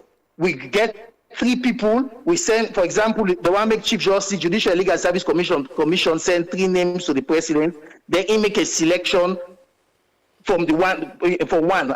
It doesn't make sense. So the Judicial Legal Service Commission, for example, they make a selection and send them to the president for make an appointment. We've done it before and it worked well. Finally, Chukwuemeka, you think say what could you have recommended if for going through this process? It seems we don't spend a lot of time in this process, and technically with logic you talk like your position are like it's something we could have easily resolved, and we don't need all this attention on this. What you for the recommend? Okay, so for my example, my own recommendation is just define certain things like consulting. If the provision say the president shall, in consultation with the Judicial and Legal Service Commission, do ABC, define what in consultation mean. Whether it means just write a letter and ask the political parties there, or it means say forget a discussion with them, they get a dialogue, then ahead. But this issue about interpreting the constitution one way, then other person see and the other way, now it cause problem, but the provision itself did it. So the ECL commissioner will take that one provision the way they in the amendment bill now. Then the provision is the president shall do so in consultation with the political parties. Now, waiting that consultation they mean, that definition they will forget. Okay. All this backward and forward don't make sense. So waiting the consult, what does it mean by consultation with the political parties? Does it mean them, or does it mean if you write to them and you wait to make them give an answer? What does it mean? So all these provisions where they go backward and forward, to me it's a complete waste of time and energy. We So just need to agree on what consultation means. Well, if I can come in, I think before we go too far, America, they talk about waste of time. And I think a misunderstand Adi Macaulay yesterday. It just merely suggests the number 3. Say, for example, that the institution doing the nomination go nominate up to 3. They could even do 1. So there's no problem, Emeka. There's no problem with that. And also the fact of consultation we talk about. Adi Macaulay spoke about it yesterday. He talked about the defining what consultation means.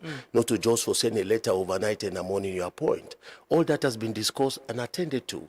So I take and say Emeka missed that point But as it well. seems we are not resolving the issue. Emeka, you No, think it we are coming out of this whole amendment more confused and with more issues about how to interpret the law? And that has been your point. The interpretation is the issue. Lamana, not to take anybody, what anybody say. So with the greatest respect to JFK, I not they argue against the position. I don't agree yesterday and I agree with the discussion today. If you look me text message, I agree with the position. The amendment, the Constitution is a good book. And if you want to amend the Constitution, we for take specific provisions that we don't cause problems and see how we will solve them.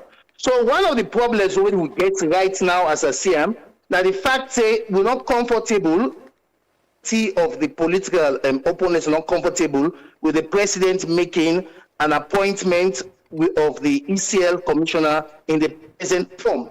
So what's not the problem with that? They say because the act say if we're doing consultation with the political parties. Now, hasn't he done that? My understanding was the president write to the political parties and ask them and say that this nomination want me. If that process is not satisfactory, we will look at them and see how we will make that process more satisfactory to we all. So it's the problem is not in the constitution language, but in the interpretation what we give to them. So my own view is, my own humble, what in consultation mean? The political parties that can define them and make an amendment to that provision for define them in the constitution. We don't need to get a long debate on reinventing the wheel, begin to put buffer committees inside. It doesn't make sense. That's my own view. Thank you. But we all get hello.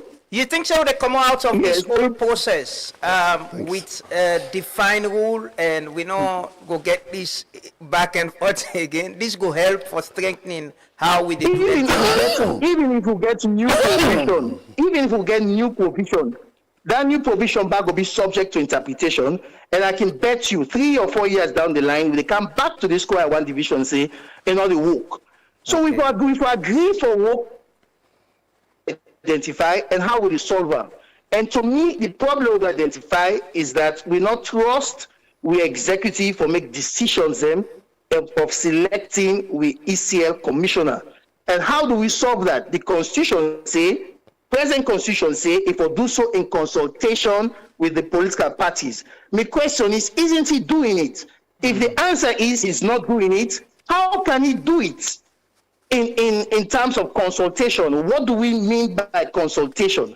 That is my view, really. But to for beginning to put buffer in between, get other people there for better, it's kind of disrespectful to the office itself. I don't know that I know that they can be red, green, blue. But if they put them provision, them buffer provisions in there, it doesn't make sense. Because now man get for man them provision in there. If we put 3 people, we say they select one, they go select one. That one person, if you not get integrity, come to square one back again. It come back to square one. So we need to get these provisions for believing provisions that will make sense to we. This time if you catch me off guard really, because I not would expect to call this morning. Yeah, no. Thank you But so I'm much. here with Thanks. you, and I'm glad you give me opportunity at least to just get myself your own voice inside, which I go talk now there, small caucus and crowd who can sit up. Thank you so much, Emeka, for joining us this morning. Thank you. It's good with getting conversation there. JFK, finally, waiting you go and say to the people of Sierra Leone and members of parliament. Well, I'll just thank Emeka as they get along, that we share the same view. A constitution is a sacred document.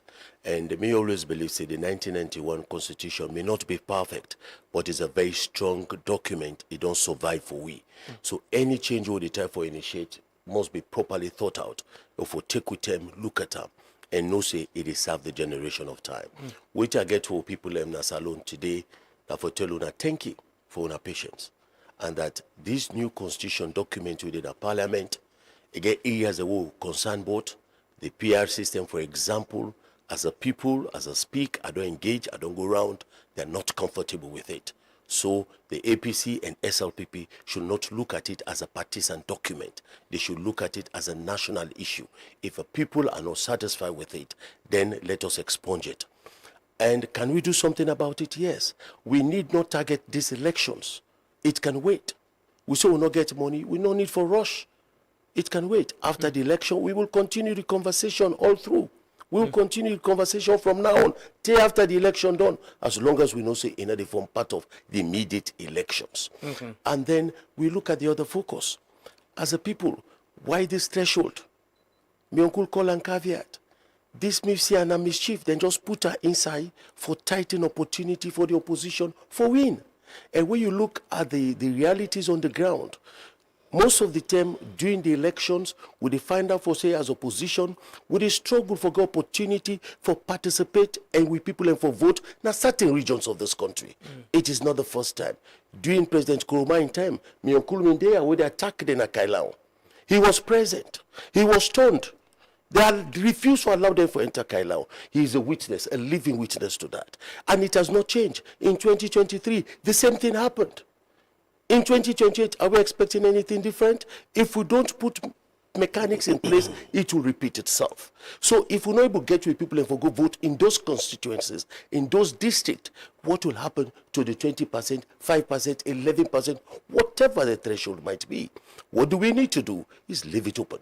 Allow people and go vote. And then we watch the opportunity to access votes, which is very, very important. And as I say, we people and for believe in the governance system, we in the APC ready for effective change. We in the APC don't come forward for say the APC party, now the party will care for the people in of Salon. And what will they talk so? Not to just for red or green. When they talk say we want peace in the country, we want the will of the people to be reflected in their votes. We still believe that 2023 has not been fully decided one way or another, but we don't accept the outcome. And we know what will happen again.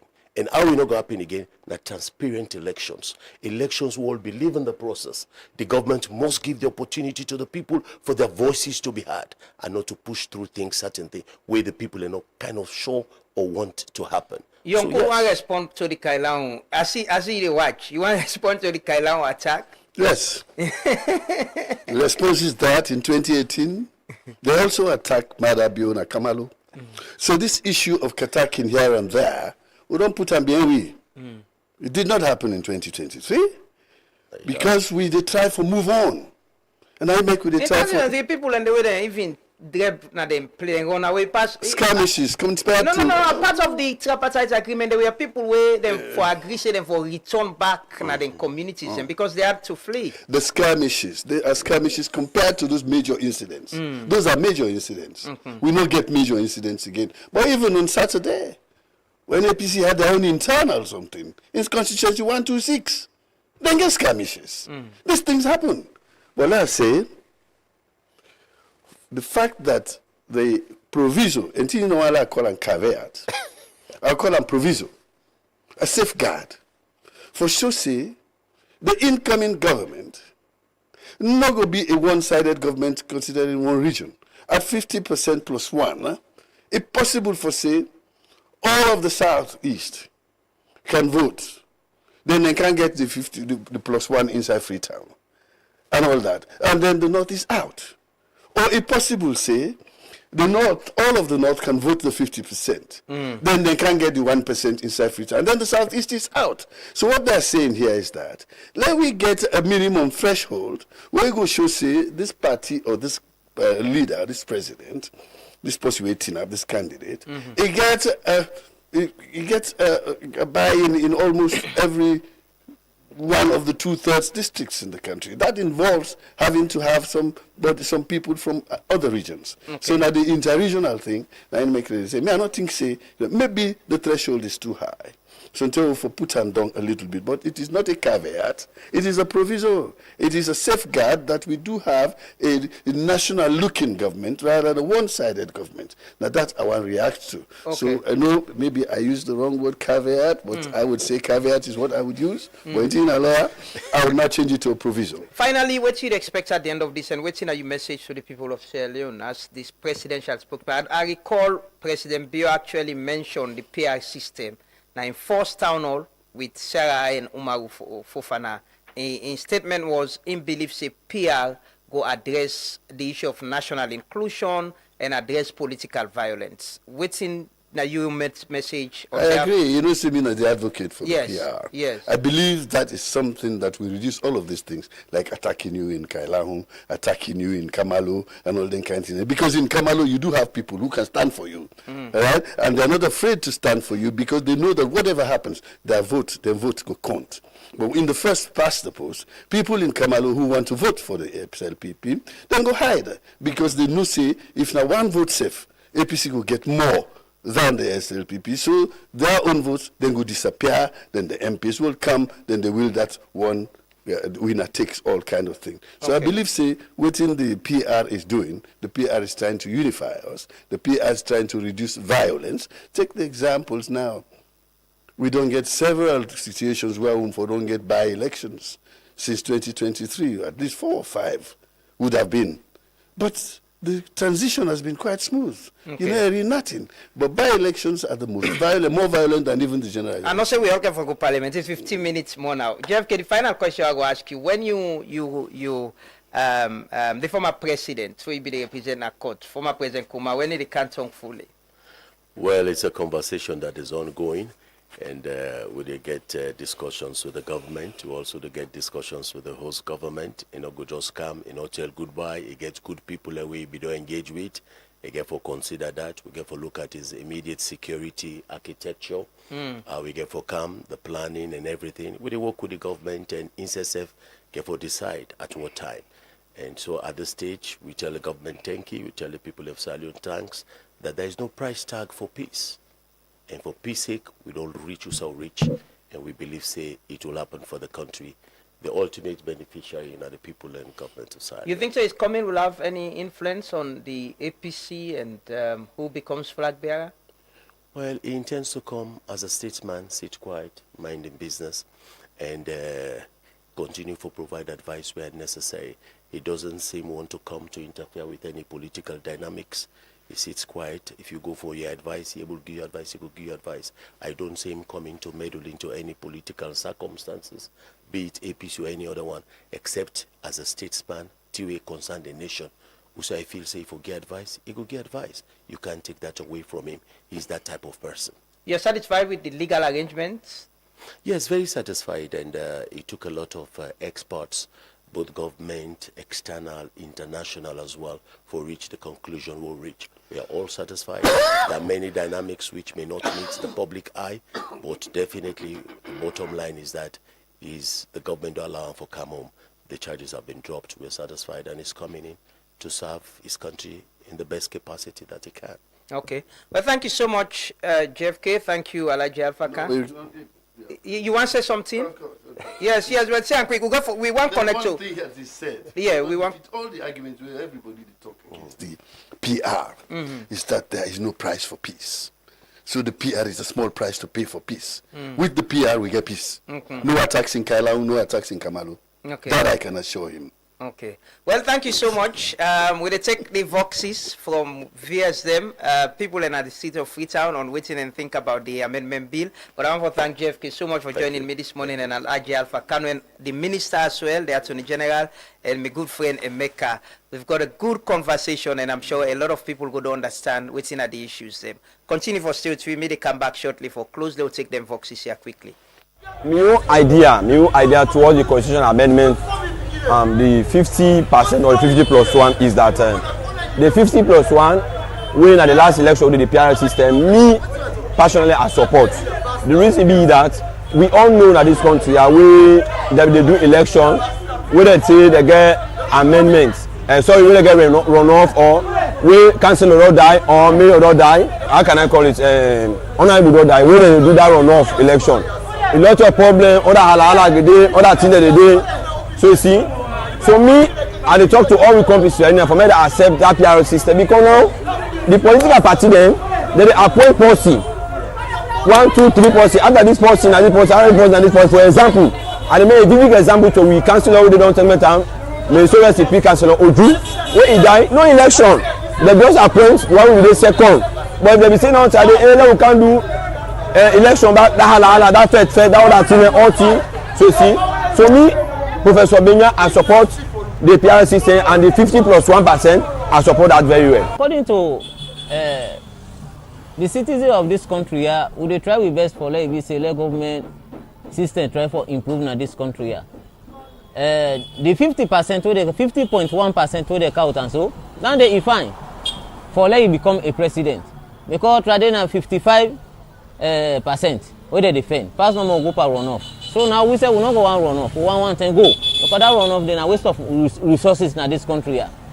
So we money they go. Besides that, this PRO system where they count in the country, me I look at and say I don't get problem with that day, because if you constituency where you say that this policy allow make as a constituency, let positive map na the people that they work go meter too much. But now the PRO system, it depends on now. It's easy for everybody. It depends on what you can do for the people there. If you get power, you remember then it's okay. Because government business, government ain't get everything. Me this PR system, I not say na better thing for we Sierra Leoneans. Because we be used to that where we go vote, we go honorable, we go councillor them. If you some type in a way, we able to go to the honorable or councillor to go catch to them, then they help we. But right now, this PR system, hey, some type in a way, who they able to go? They say na districts. You say go wool, but they honorable and they councillor, then they be fine. That be fine system. We want the government left that system. Because anything you honorable the responsible.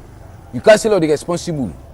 But now they say then people and they say no, now party now put you inside. Yeah, we not work for party, no. So that system is not good for we Sierra Leoneans. I mean say 49 person get like 49. You want get 50% plus 1 person. Like if them for go make other election, you better let them do the election, because let them waste other resources. For let them make other election, let run off no go there. Because Wilberforce now me I not able to sabi the honorable way there. I not sabi because we na other side we na one great honorable they represent we all. We me not sabi self. Uda na the honorable na the district. Like me I go let them count am, because if we get issues them like anything where I'm boy na bridge or everything, and then we able sabi the policy when na the honorable, we will go meet am for we own problem. That na views from people na Freetown about the all amendment bill. Let me talk to we colleague quickly. Melvin Tijan Mansai. I've been telling her this morning, so we'll get somebody we go explain to we how the voting get for Talek, who that need what vote and who that forget what vote. Melvin, now we resident parliamentary analyst. Now we don't cover parliament, we don't cover the vote them. So you can explain give me now. Waiting for expect. Who that get for vote for that. Good morning, Melvin. Good morning, Lamar and the listeners and viewers of Switch Media. Yes, thank you so much for taking time from your busy schedule for talk to we and we listeners and viewers this morning. Melvin, so the amendment bill was laid in Parliament some time ago by the AG. I think they do the first reading. According to what I understand from the other paper, they'll be doing the second and third reading today and then going to a debate and vote. But I want you take me through how the process can for look like, take to the point of voting on this. Hello, Melvin?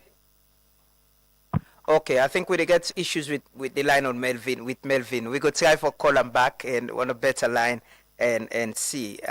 But if you listen to we, I know we can get a lot of people that will be one call. But hopefully we'll talk to Melvin Dawn. We go open up the phone line and take few calls just so that we know whilst we go to pay attention to Parliament for know when Parliament they come up. But we get a very good conversation this morning, I think, from the different perspective them and position them. And at that, we actually they try for Dunaya for see how we all go learn from some of the conversation them where they happen. I think we get Melvin on the line again. Yes, we get some technical issue with the line this morning, but we did try to get Melvin again. But yeah, Parliament today is a very busy day. I mean, they call the names. Simon, you can just show the photos of the members of Parliament. Like go over there again. These are the people we get for decide for we this morning. They get for decide. I'm sure it's gonna be a very long sitting. We get Honorable Memunatu Jallo, Putloko District, and APC Member of Parliament. We get Honorable Ibrahim Aziz Bangura, Putloko District, Northwest Region, APC. We get Melvin on the line. Good morning, Melvin. Good morning, Lamana and listeners and viewers. Okay, Melvin, we'll get you now. I think this is a better line. So I've been asked earlier if you can take me through the process of waiting for happen today up to the point of voting.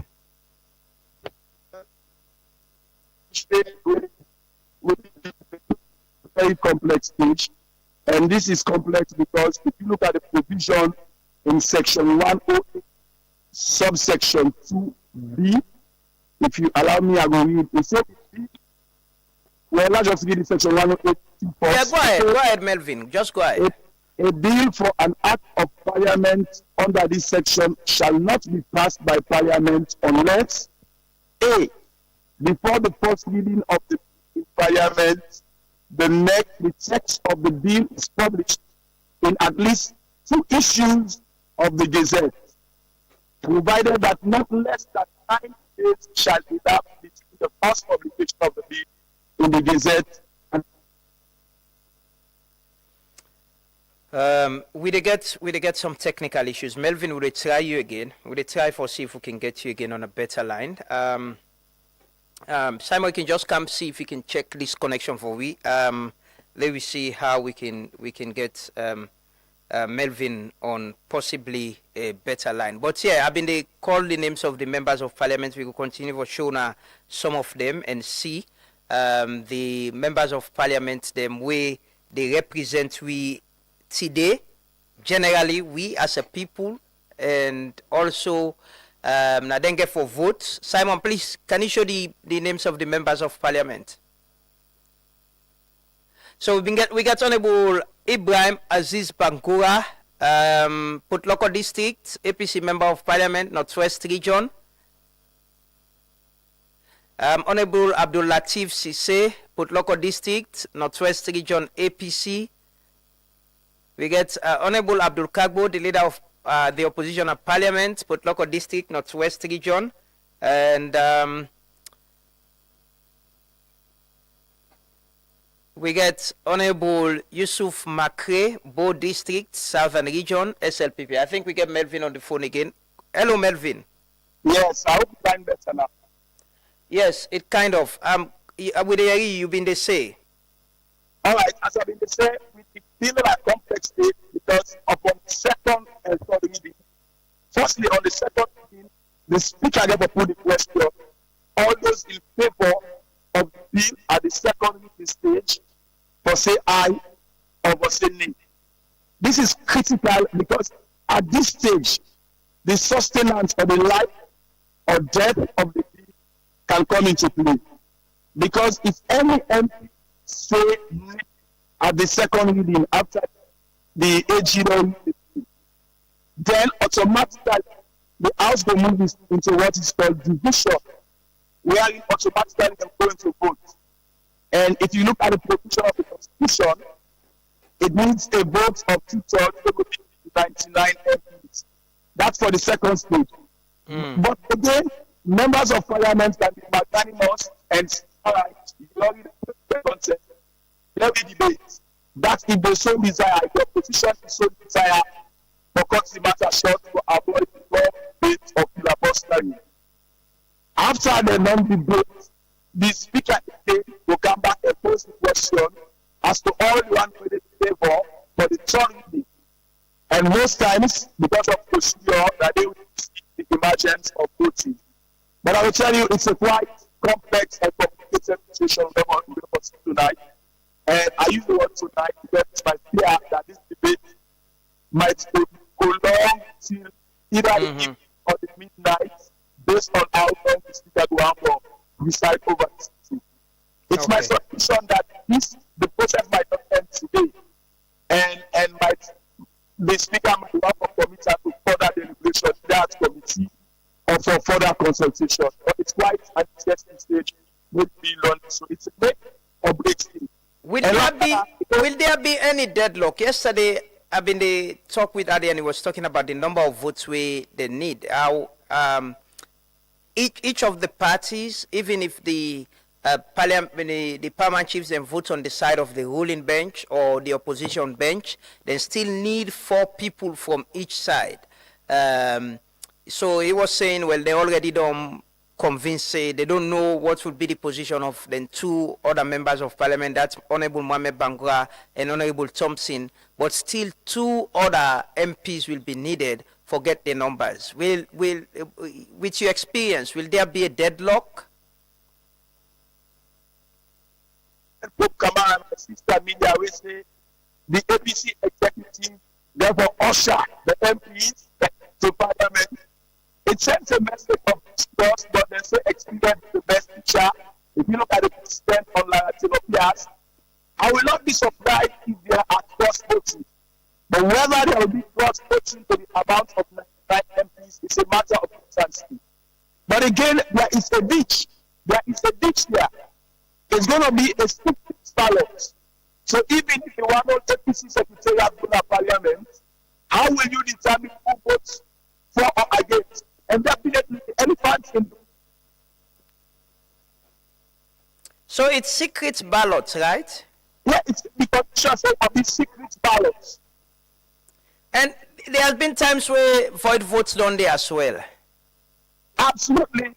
A void vote will continue to just spoil the whole situation, not to make any progress. Interesting. So almost somebody need forget. I've been going to ask Landy, almost votes they actually need forget for able pull list to go. The votes of 99 MPs will consist of what is called 2/3 of all the members of parliament. Mind you, there is another provision in 72 where say if they vote in 3 occasions, there is no 2/3, but we go into a simple majority. But in this case, a simple majority proviso is not provided for. So strict to sense, we need 99 MPs. And if you look at the total number of MPs, definitely nobody gets that, even if you join the members of parliament. Still, APC not get 99, SLP not get 99. So the whole situation, by default, is a gridlock. But listening to Adi Macaulay the other day and listening to Palantara this morning, they seem to be convinced that they don't get some internal consultations and agreement where might be the end of the gridlock. But you cannot take them for their words, because when they put at the chamber, it's different. And when they honor the Okay. Well, Melo, we need for finally. I really want to ask you, what you expect? What in you expect? Is there political horse trading? You expect? What in actually they expect? I think the best situation will be to give and take. But what will be given and what waiting and will take is a matter of wait and see. For example, is there anything that need to give away PI? Let's say, is to give the 50+1 for the PI? Without us getting my prediction, this would be a gridlock and we might end in a deadlock. The bill might end being by default. Okay. Because of the lack of the numbers. Okay. Well, thank you so much, Melo. Hopefully we'll get a conversation after this tomorrow. We'll get you in at the studio. Look, I'll talk about but thank you so much. Thanks for joining us this morning. Then I'm Melvin Tijan Mansari, well experienced. Now we don't see how the voting can happen, how the vaccines engagements can do. But they open up the phone line and they take 5 calls actually, just 5 calls. I know we phone the bank. A lot of people are calling. We get called directly now. Good morning, name and inside the call. Simon, you go to show the photos of the MPs. Them. Your name and inside the call form, please. Okay, we don't lost that call. But you can call 078-193-193. We get Honorable Usman Abdal Timbo, Western Area, Urban District, West Region, APC Member of Parliament. Honorable Aja Miata Amara. Yes, we get a call. Good morning, name and inside the call form. Yeah, good morning. So let me talk about now. One. The network. We get some feedback from you. Your name and inside the call form? Yeah. Who's friend? I call from Manchester. You get it clear now, eh? Yes, who's friend? How are you, man? I said, Mr. Terno, Mr. Lambrana, nice to hear from you. Yes, me too. I'm happy for your voice again. Yeah, thank you very much. Yeah, God bless you. What I would like to bring here regarding the civil rights, chapter 3. Chapter 3 has an issue wherein then we don't try to talk about the civil rights. But what you have for us, how do we able to explain the ongoing debates regarding the chapter 2, what are the socio-economic provision? Because what in the AG say, if they say it is hard for Italy become just feasible, that it can be taken to court if the government fails to do the social right of an individual. So we don't know how much that will be debated on Parliament regarding the chapter 2, which is section 7 to section 9. Thank you very much, sir. God bless you. I think what's in Parliament they deal with now are the electoral laws them on this amendment. According to the AG, after this, then therefore move on to the broader aspect of the review of the Constitution. But yeah, hopefully they get the AG and I'll go for ask them questions. But thank you so much, Osfriend, for calling from the UK. Good morning, name and sorry, call from, please. Samuel from Battle Street. Yes, Samuel, how Battle Street? Hello, Samuel. Hello. Yeah, the amendment bill is going to be applicable for this 2028 election. For instance, like the reform and the talk about the ECSN, on the also in the PR system. Yes, the plan is now for pass and now before the 2028 election. So if we members of Parliament then pass and today, whatever the document is, and that way we get for votes in 2028. Now the law and the way they guide we for the 2028 elections. So it means the restructure the ECL get to be aligned with the amendments bill. A member been get the ECSL director of communication now. He say most of the things them way then are the part of them plan align with the constitutional amendment. So once some of the amendment they do happen, they get for inform, waiting get for be the strategic plan and waiting and get for do for the elections. But it's a conversation we'll get for get. Hopefully we'll get for call them and ask them further. But definitely these amendments get for define how they vote in an election, which kind of election would they use, how they elect a president and all of that. Thank you so much. I think we get another caller. Good morning. Name and the call from, please. Yeah, no, good morning. This is a caller from Kono. From Musai? Kono. Kono. Okay. How Kono this morning? Yeah, Kono Iku, quiet. No problem. Okay. Thanks for calling. What do you think about the amendment bill? Lambrana, believe in me, I will tell you the first past the post is better than the PR system. Believe in me, the PR system, a little bit with the push the PR system, it sounds like lazy in politics. Because if you not say people you they serve well, allow the people to go vote for the people where they want to go serve them. But for go send somebody where you go send somebody who for go represent in a parliament, you know, you go choose the people. If they make the politicians themselves then they lazy. You see? And they're not finding politics at all, this proportional representation. If you look, from time when they push this, but one thing they said, the message why they sent to MP, the MP for APC, you cannot say already this bill don't pass because there are people who are not credible within the APC parliamentarian. They are not trusted at all because they don't do them in the area of clarity of peers. And this time round, if they fail this, they don't fail back the other election where they can be assured. The election of 2020 is not today start.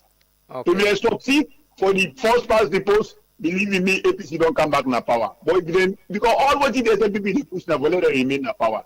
Not to know all other people since violence, this, that, all that in a talk number for fine talk for letting you don't come for them pass. Okay. So please, APC members of parliament, we message this morning.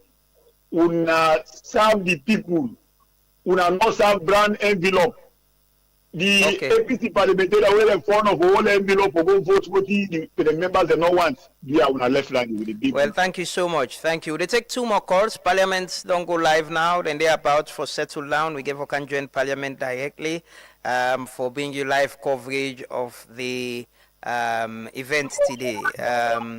We get another call. Good morning, name and the call from. We get a feedback from you. Which you can now radio they listen to we please. It's why I didn't tell person say turn down your radio set. Flex, do up that call, please. We know hear him back. The background is it's noisy. We take two more calls. Parliament, you see now inside Parliament that now honorable Dr. Kaifala Mara, the Secretary of the APC, Lansana Dumbuya, and the Chairman, Ambassador Yansane, Asia Di Makoli, Honorable AKK. We get another call. Good morning, name and the call from, please. Good morning, Lamrana. Koka, again, the call from Bo. Yes, Koka. I still they emphasize the PR system is good for this country because it is unified. My brother, they unify, and the level at which politics they go so, this country too small. We find for make with every political party, a presence be felt. Now, every other corner, then nobody not facing an Ingea, so a company not for they know this country for left itself. But at the see they say, let them reduce the threshold, so smaller parties will get opportunities. May they also able for really get the people. Let them able for get an open list system. Now, for example, me within a boya, let be say na bo directly, na they may they represent, rather than them take another person for can represent who. As we speak, my brother, no parliamentarian no day where you go really both say you go na any of the radio stations na boya for make it educate people around this. Way they happen today. This is bad, but again, I'm not going to say now only PR system. Even the first part the post, doing the first part the post, said CB they happen. Some people and they really just there for to see one another. But I really hopeful that when somebody they represent in your area, they go able to deliver for people. Thank you so much, my brother. Okay, well, thank you so much, Koka. We take.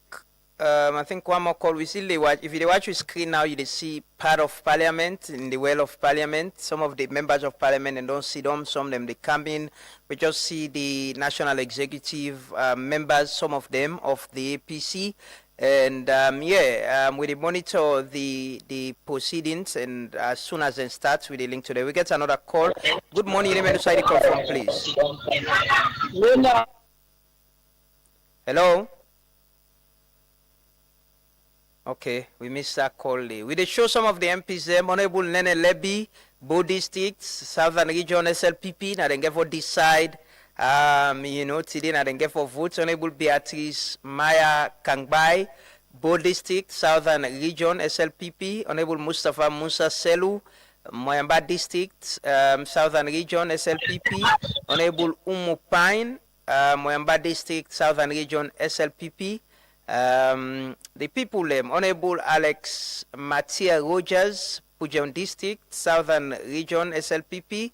Honorable PC Ali Balansana Maradi III, na Permanent Chief Member of Parliament, Koinadugu District, Northern Region. Now the people that we get for votes today, Honorable PC Paul Saki, Kono District, Eastern Region, Permanent Chief Member of Parliament.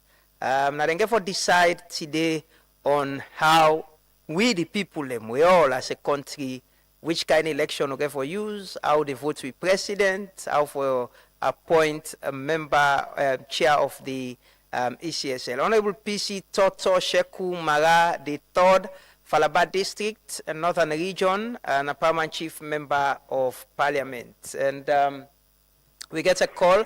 Good morning, name and the call from, please. Hello, good morning, Mr. Lamana. Bamina Budva, the call from Cyprus. From Cyprus? Yes. Okay, Mr. Ba, how is Cyprus? How is Salon community in Cyprus? Well, no problem. We do okay. Alhamdulillah. Waiting, you want make a contribution? You get something for say about the amendment bill? Well, the thing about this amendment bill is, I never call them a distraction. But when we don't get to Parliament, the government come together and say, how they solve the issue of energy in this country? How they solve the issue of water in this country? How they solve the issue of health in this country? The parliamentarians, when they debate for how to get health or whatever thing, but not to debate on how to get a health care without everybody here in the country. Please, tell me this is just a distraction. The APC, they argue for first past the case because they don't say the end the benefit them. Whereas the FPC, they argue for PR system because now they benefit them. But when it comes to the welfare of the honorable, they're all on the same page. So what will come on the same, like, for example, the FPC don't be in power for 10 years. They're not even able to talk to without energy. So after the war, since after the war, we don't ever get construction like another country. We don't get good network like another country. We don't get better medical facility in another country. And the brother power, they take like the travel. And I believe almost everybody who don't serve the government, but one or the other going back to follow for some time. And they see how this country will run. We know if we get a better public transport system in that country. But when they are they argue about those things. To me, it's just a distraction. Let us focus how to improve the life of the community. Okay. That's my contribution. Thank you. Thank you so much. Thank you so much. We still the monitor Parliament, so we can relax and keep coming small. We still the monitor Parliament. I see my very good friend, just Honorable Bashiru Siliki. They live. I see my colleague and friend AYV Samuel Ibrahim Kouma. They interview Honorable Bashiru Siliki live. Yeah. So we still the monitor Parliament. You can still call 078193193. We get another caller. Good morning, name and where the call from. Good morning, yes, you want to move away from your radio set or whatever smart device you listen from. Yeah, we get a feedback from. We get a feedback. We're negative. Still it's better now. Okay. Yes. So waiting a contribution. What do you think about the amendment bill? all the way because I tell you that the country has long constitution which God is serving, there's an opportunity for you in the today. And with that, I just maybe advise to all the MPs and member of party when they represent, we as a people, they represent the interest of the first other political parties. So with that, I think say whatever laws we make today, they affect the power and the power of the power. That's why the laws must not be made to have its effective effect. Laws that are made for the interest of the people. And today, we ask them to make and serve the interest of the people. Okay. Well, thank you so much. Kind of bad on network this morning, but thank you so much. At least we don't get the views of people. A lot of comment now Facebook page. A lot of comment. I think we get another call. I think we'll take 2 more calls and end this session.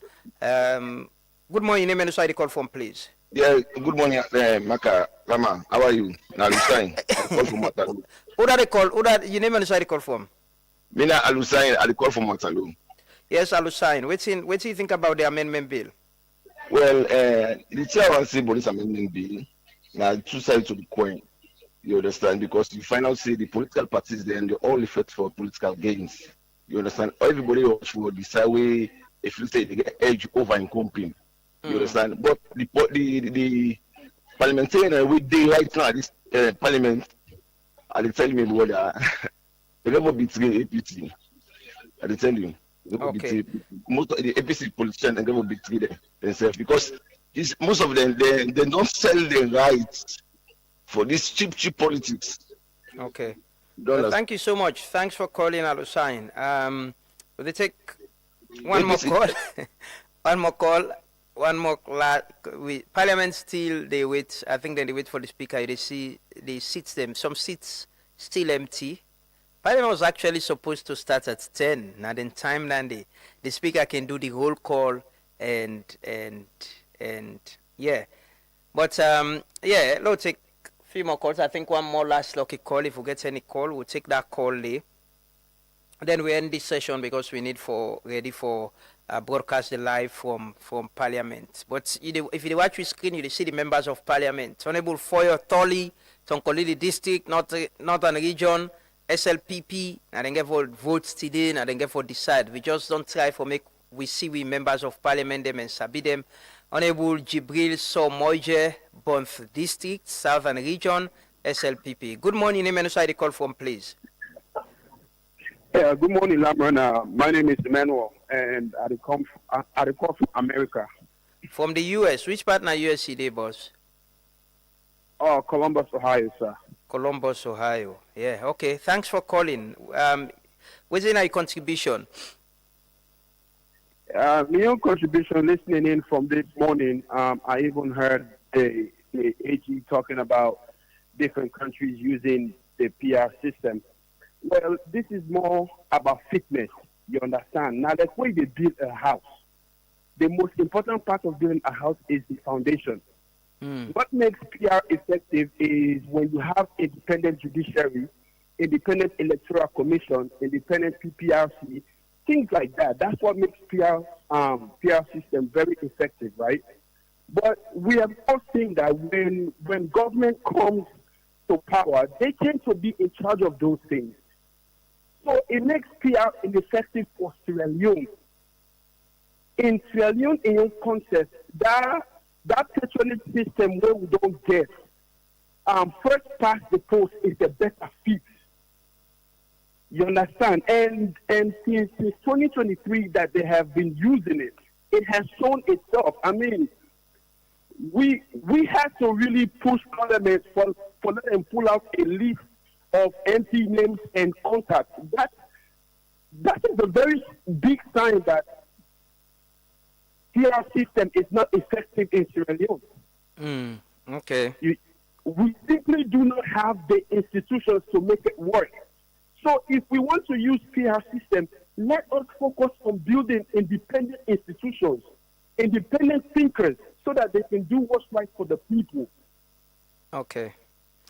Well, thank you so much. I'm surprised. I was actually going to speak to someone from the US. We've been sending a position paper on dual citizenship, and we now one of the things way this document gets on whether people with dual citizenship for actually get the right for contest parliamentary election or be ministers. I know John Benjamin Jr. and somebody else sent a joint position paper to Parliament on this, but it has been, I don't try for see, I've been want to get John Benjamin on this conversation this morning, but unfortunately, we're not able to get him. But it's a conversation that will continue. I don't challenge me, party them now, the diaspora say, this is a very critical issue. People in the diaspora, I see Honorable Mohamed Bangura, he's in the well. Honorable Mohamed Bangura of APC inside in the well, and they all get for votes today. But like I've been they say, I've been looking forward to the diaspora for come out with some strong position on this dual citizenship and the representation. Unfortunately, apart from the position paper from John Benjamin Jr. and somebody else, a joint position paper, have not had much or seen much from the diaspora community on waiting some of them changes they are mean for them. You get issues about diaspora voting as well, registration, then conversation, then they have been challenging me, Padiden at the diaspora. I say, how do you make this part of the conversation they are? At time like this, so they review with Lord and so. How do we have things we go say, yes, with diaspora community, we for provide for them for let them able register. At least for register, if you want can vote, you able to fly for can vote. Or even register and vote outside and day. We get embassies then are major cities them across the world. You know, dual citizen. If you are a dual citizen, you able to come and serve or reserve seat for with diaspora community na parliament. You know, then conversation then day. You know, diaspora community, I think I can challenge me party them na the diaspora. I say, but I know not so connected to our party, SLPP, APC party politics and the social things, but also collectively, because imagine how much you spend if you do SLPP or APC for fly for can register, then we election can get for can buy tickets and can vote back. But if you get people in if we collectively agree, say we na this we want, let we able register now we embassy them, we vote now we embassy. I'm sure the government will listen to una. But I say, apart from JOB Jr., we do a position paper. I've not seen much of a collective diaspora community getting a position saying that this we want. We'll continue this conversation tomorrow. Hopefully we'll get the Attorney General and Minister of Justice and some members of Parliament and various political parties for get a conversation on waiting this get for mean for the election if the bill is passed today. We'll continue for Still Truth Media. We'll continue for bring you live coverage from Parliament as soon as the Speaker enter and the sitting starts. It's 10:25 already. Have a lovely day. Thanks for being with us. And it has been an interesting show this morning. We've had diverse views from Voxes, people in the studio, the Minister, the Attorney General, Minister of Justice, my good friend Chuko Emeka, and also Alaji Alpha Kanu, JFK, and one of the people as well. I think the voices of the people very important, and sometimes we can miss them in the conversation there.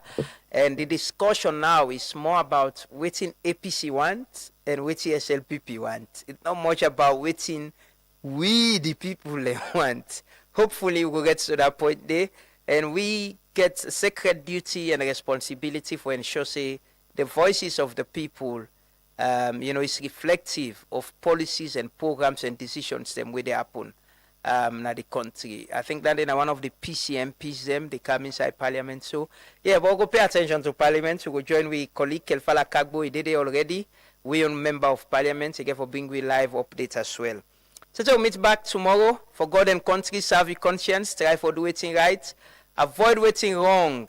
That now Honorable Marie Conte, the chairman of the Legislative Committee, They talked to one we other colleague na Radio Democracy 98.1.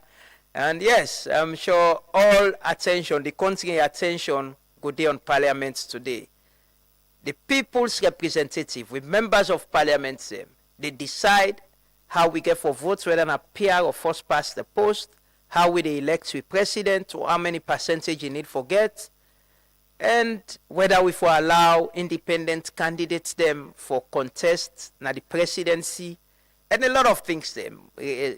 Keeping 30% for women them na the list and all that get for happen today. But yeah, thanks for being with us. Have a lovely day. Continue for Still Truth Media. We will bring you more updates as and when they happen. And the devotion, they continue tomorrow morning. And we will get the conversation on the outcome of what's going to happen at Parliament today. Bye-bye. Hey, you think you got what it takes to be your next up DJ? Whether you're a professional DJ, radio DJ, upcoming DJ, club DJ, streets DJ, even pop DJ, or DJ self with the DJ and bedroom. This is your chance for stepping to the spotlight, compete for be the best and choose a waiting made of. Bring you energy, bring you originality, and most of all, bring you A game, because this might be your moment. If you believe say you get waiting it takes for win the 200 million, get it from today. You ready? You ready?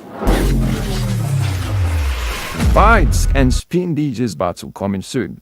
Brought to you by Crips International.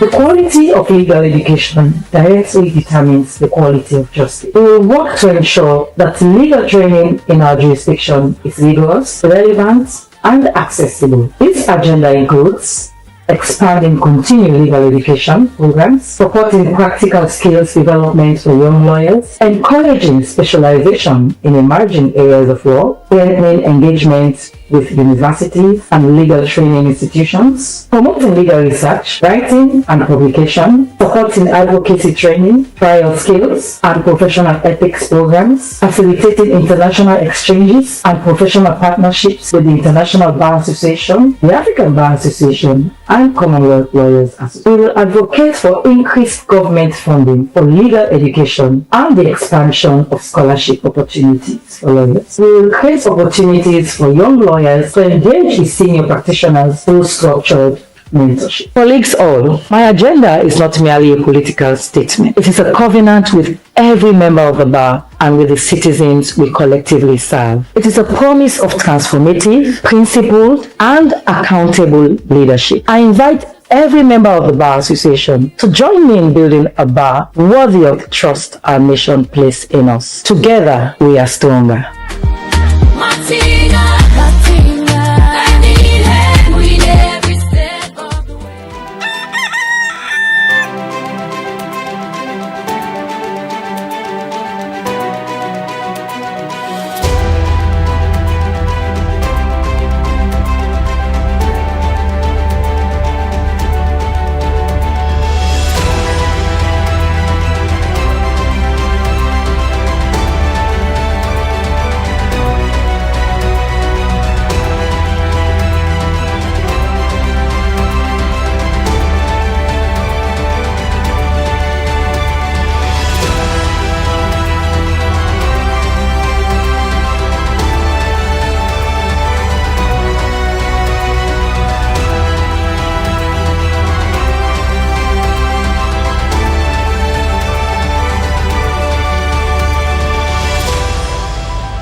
This is Truth Radio, 103.9 FM. We empower the nation.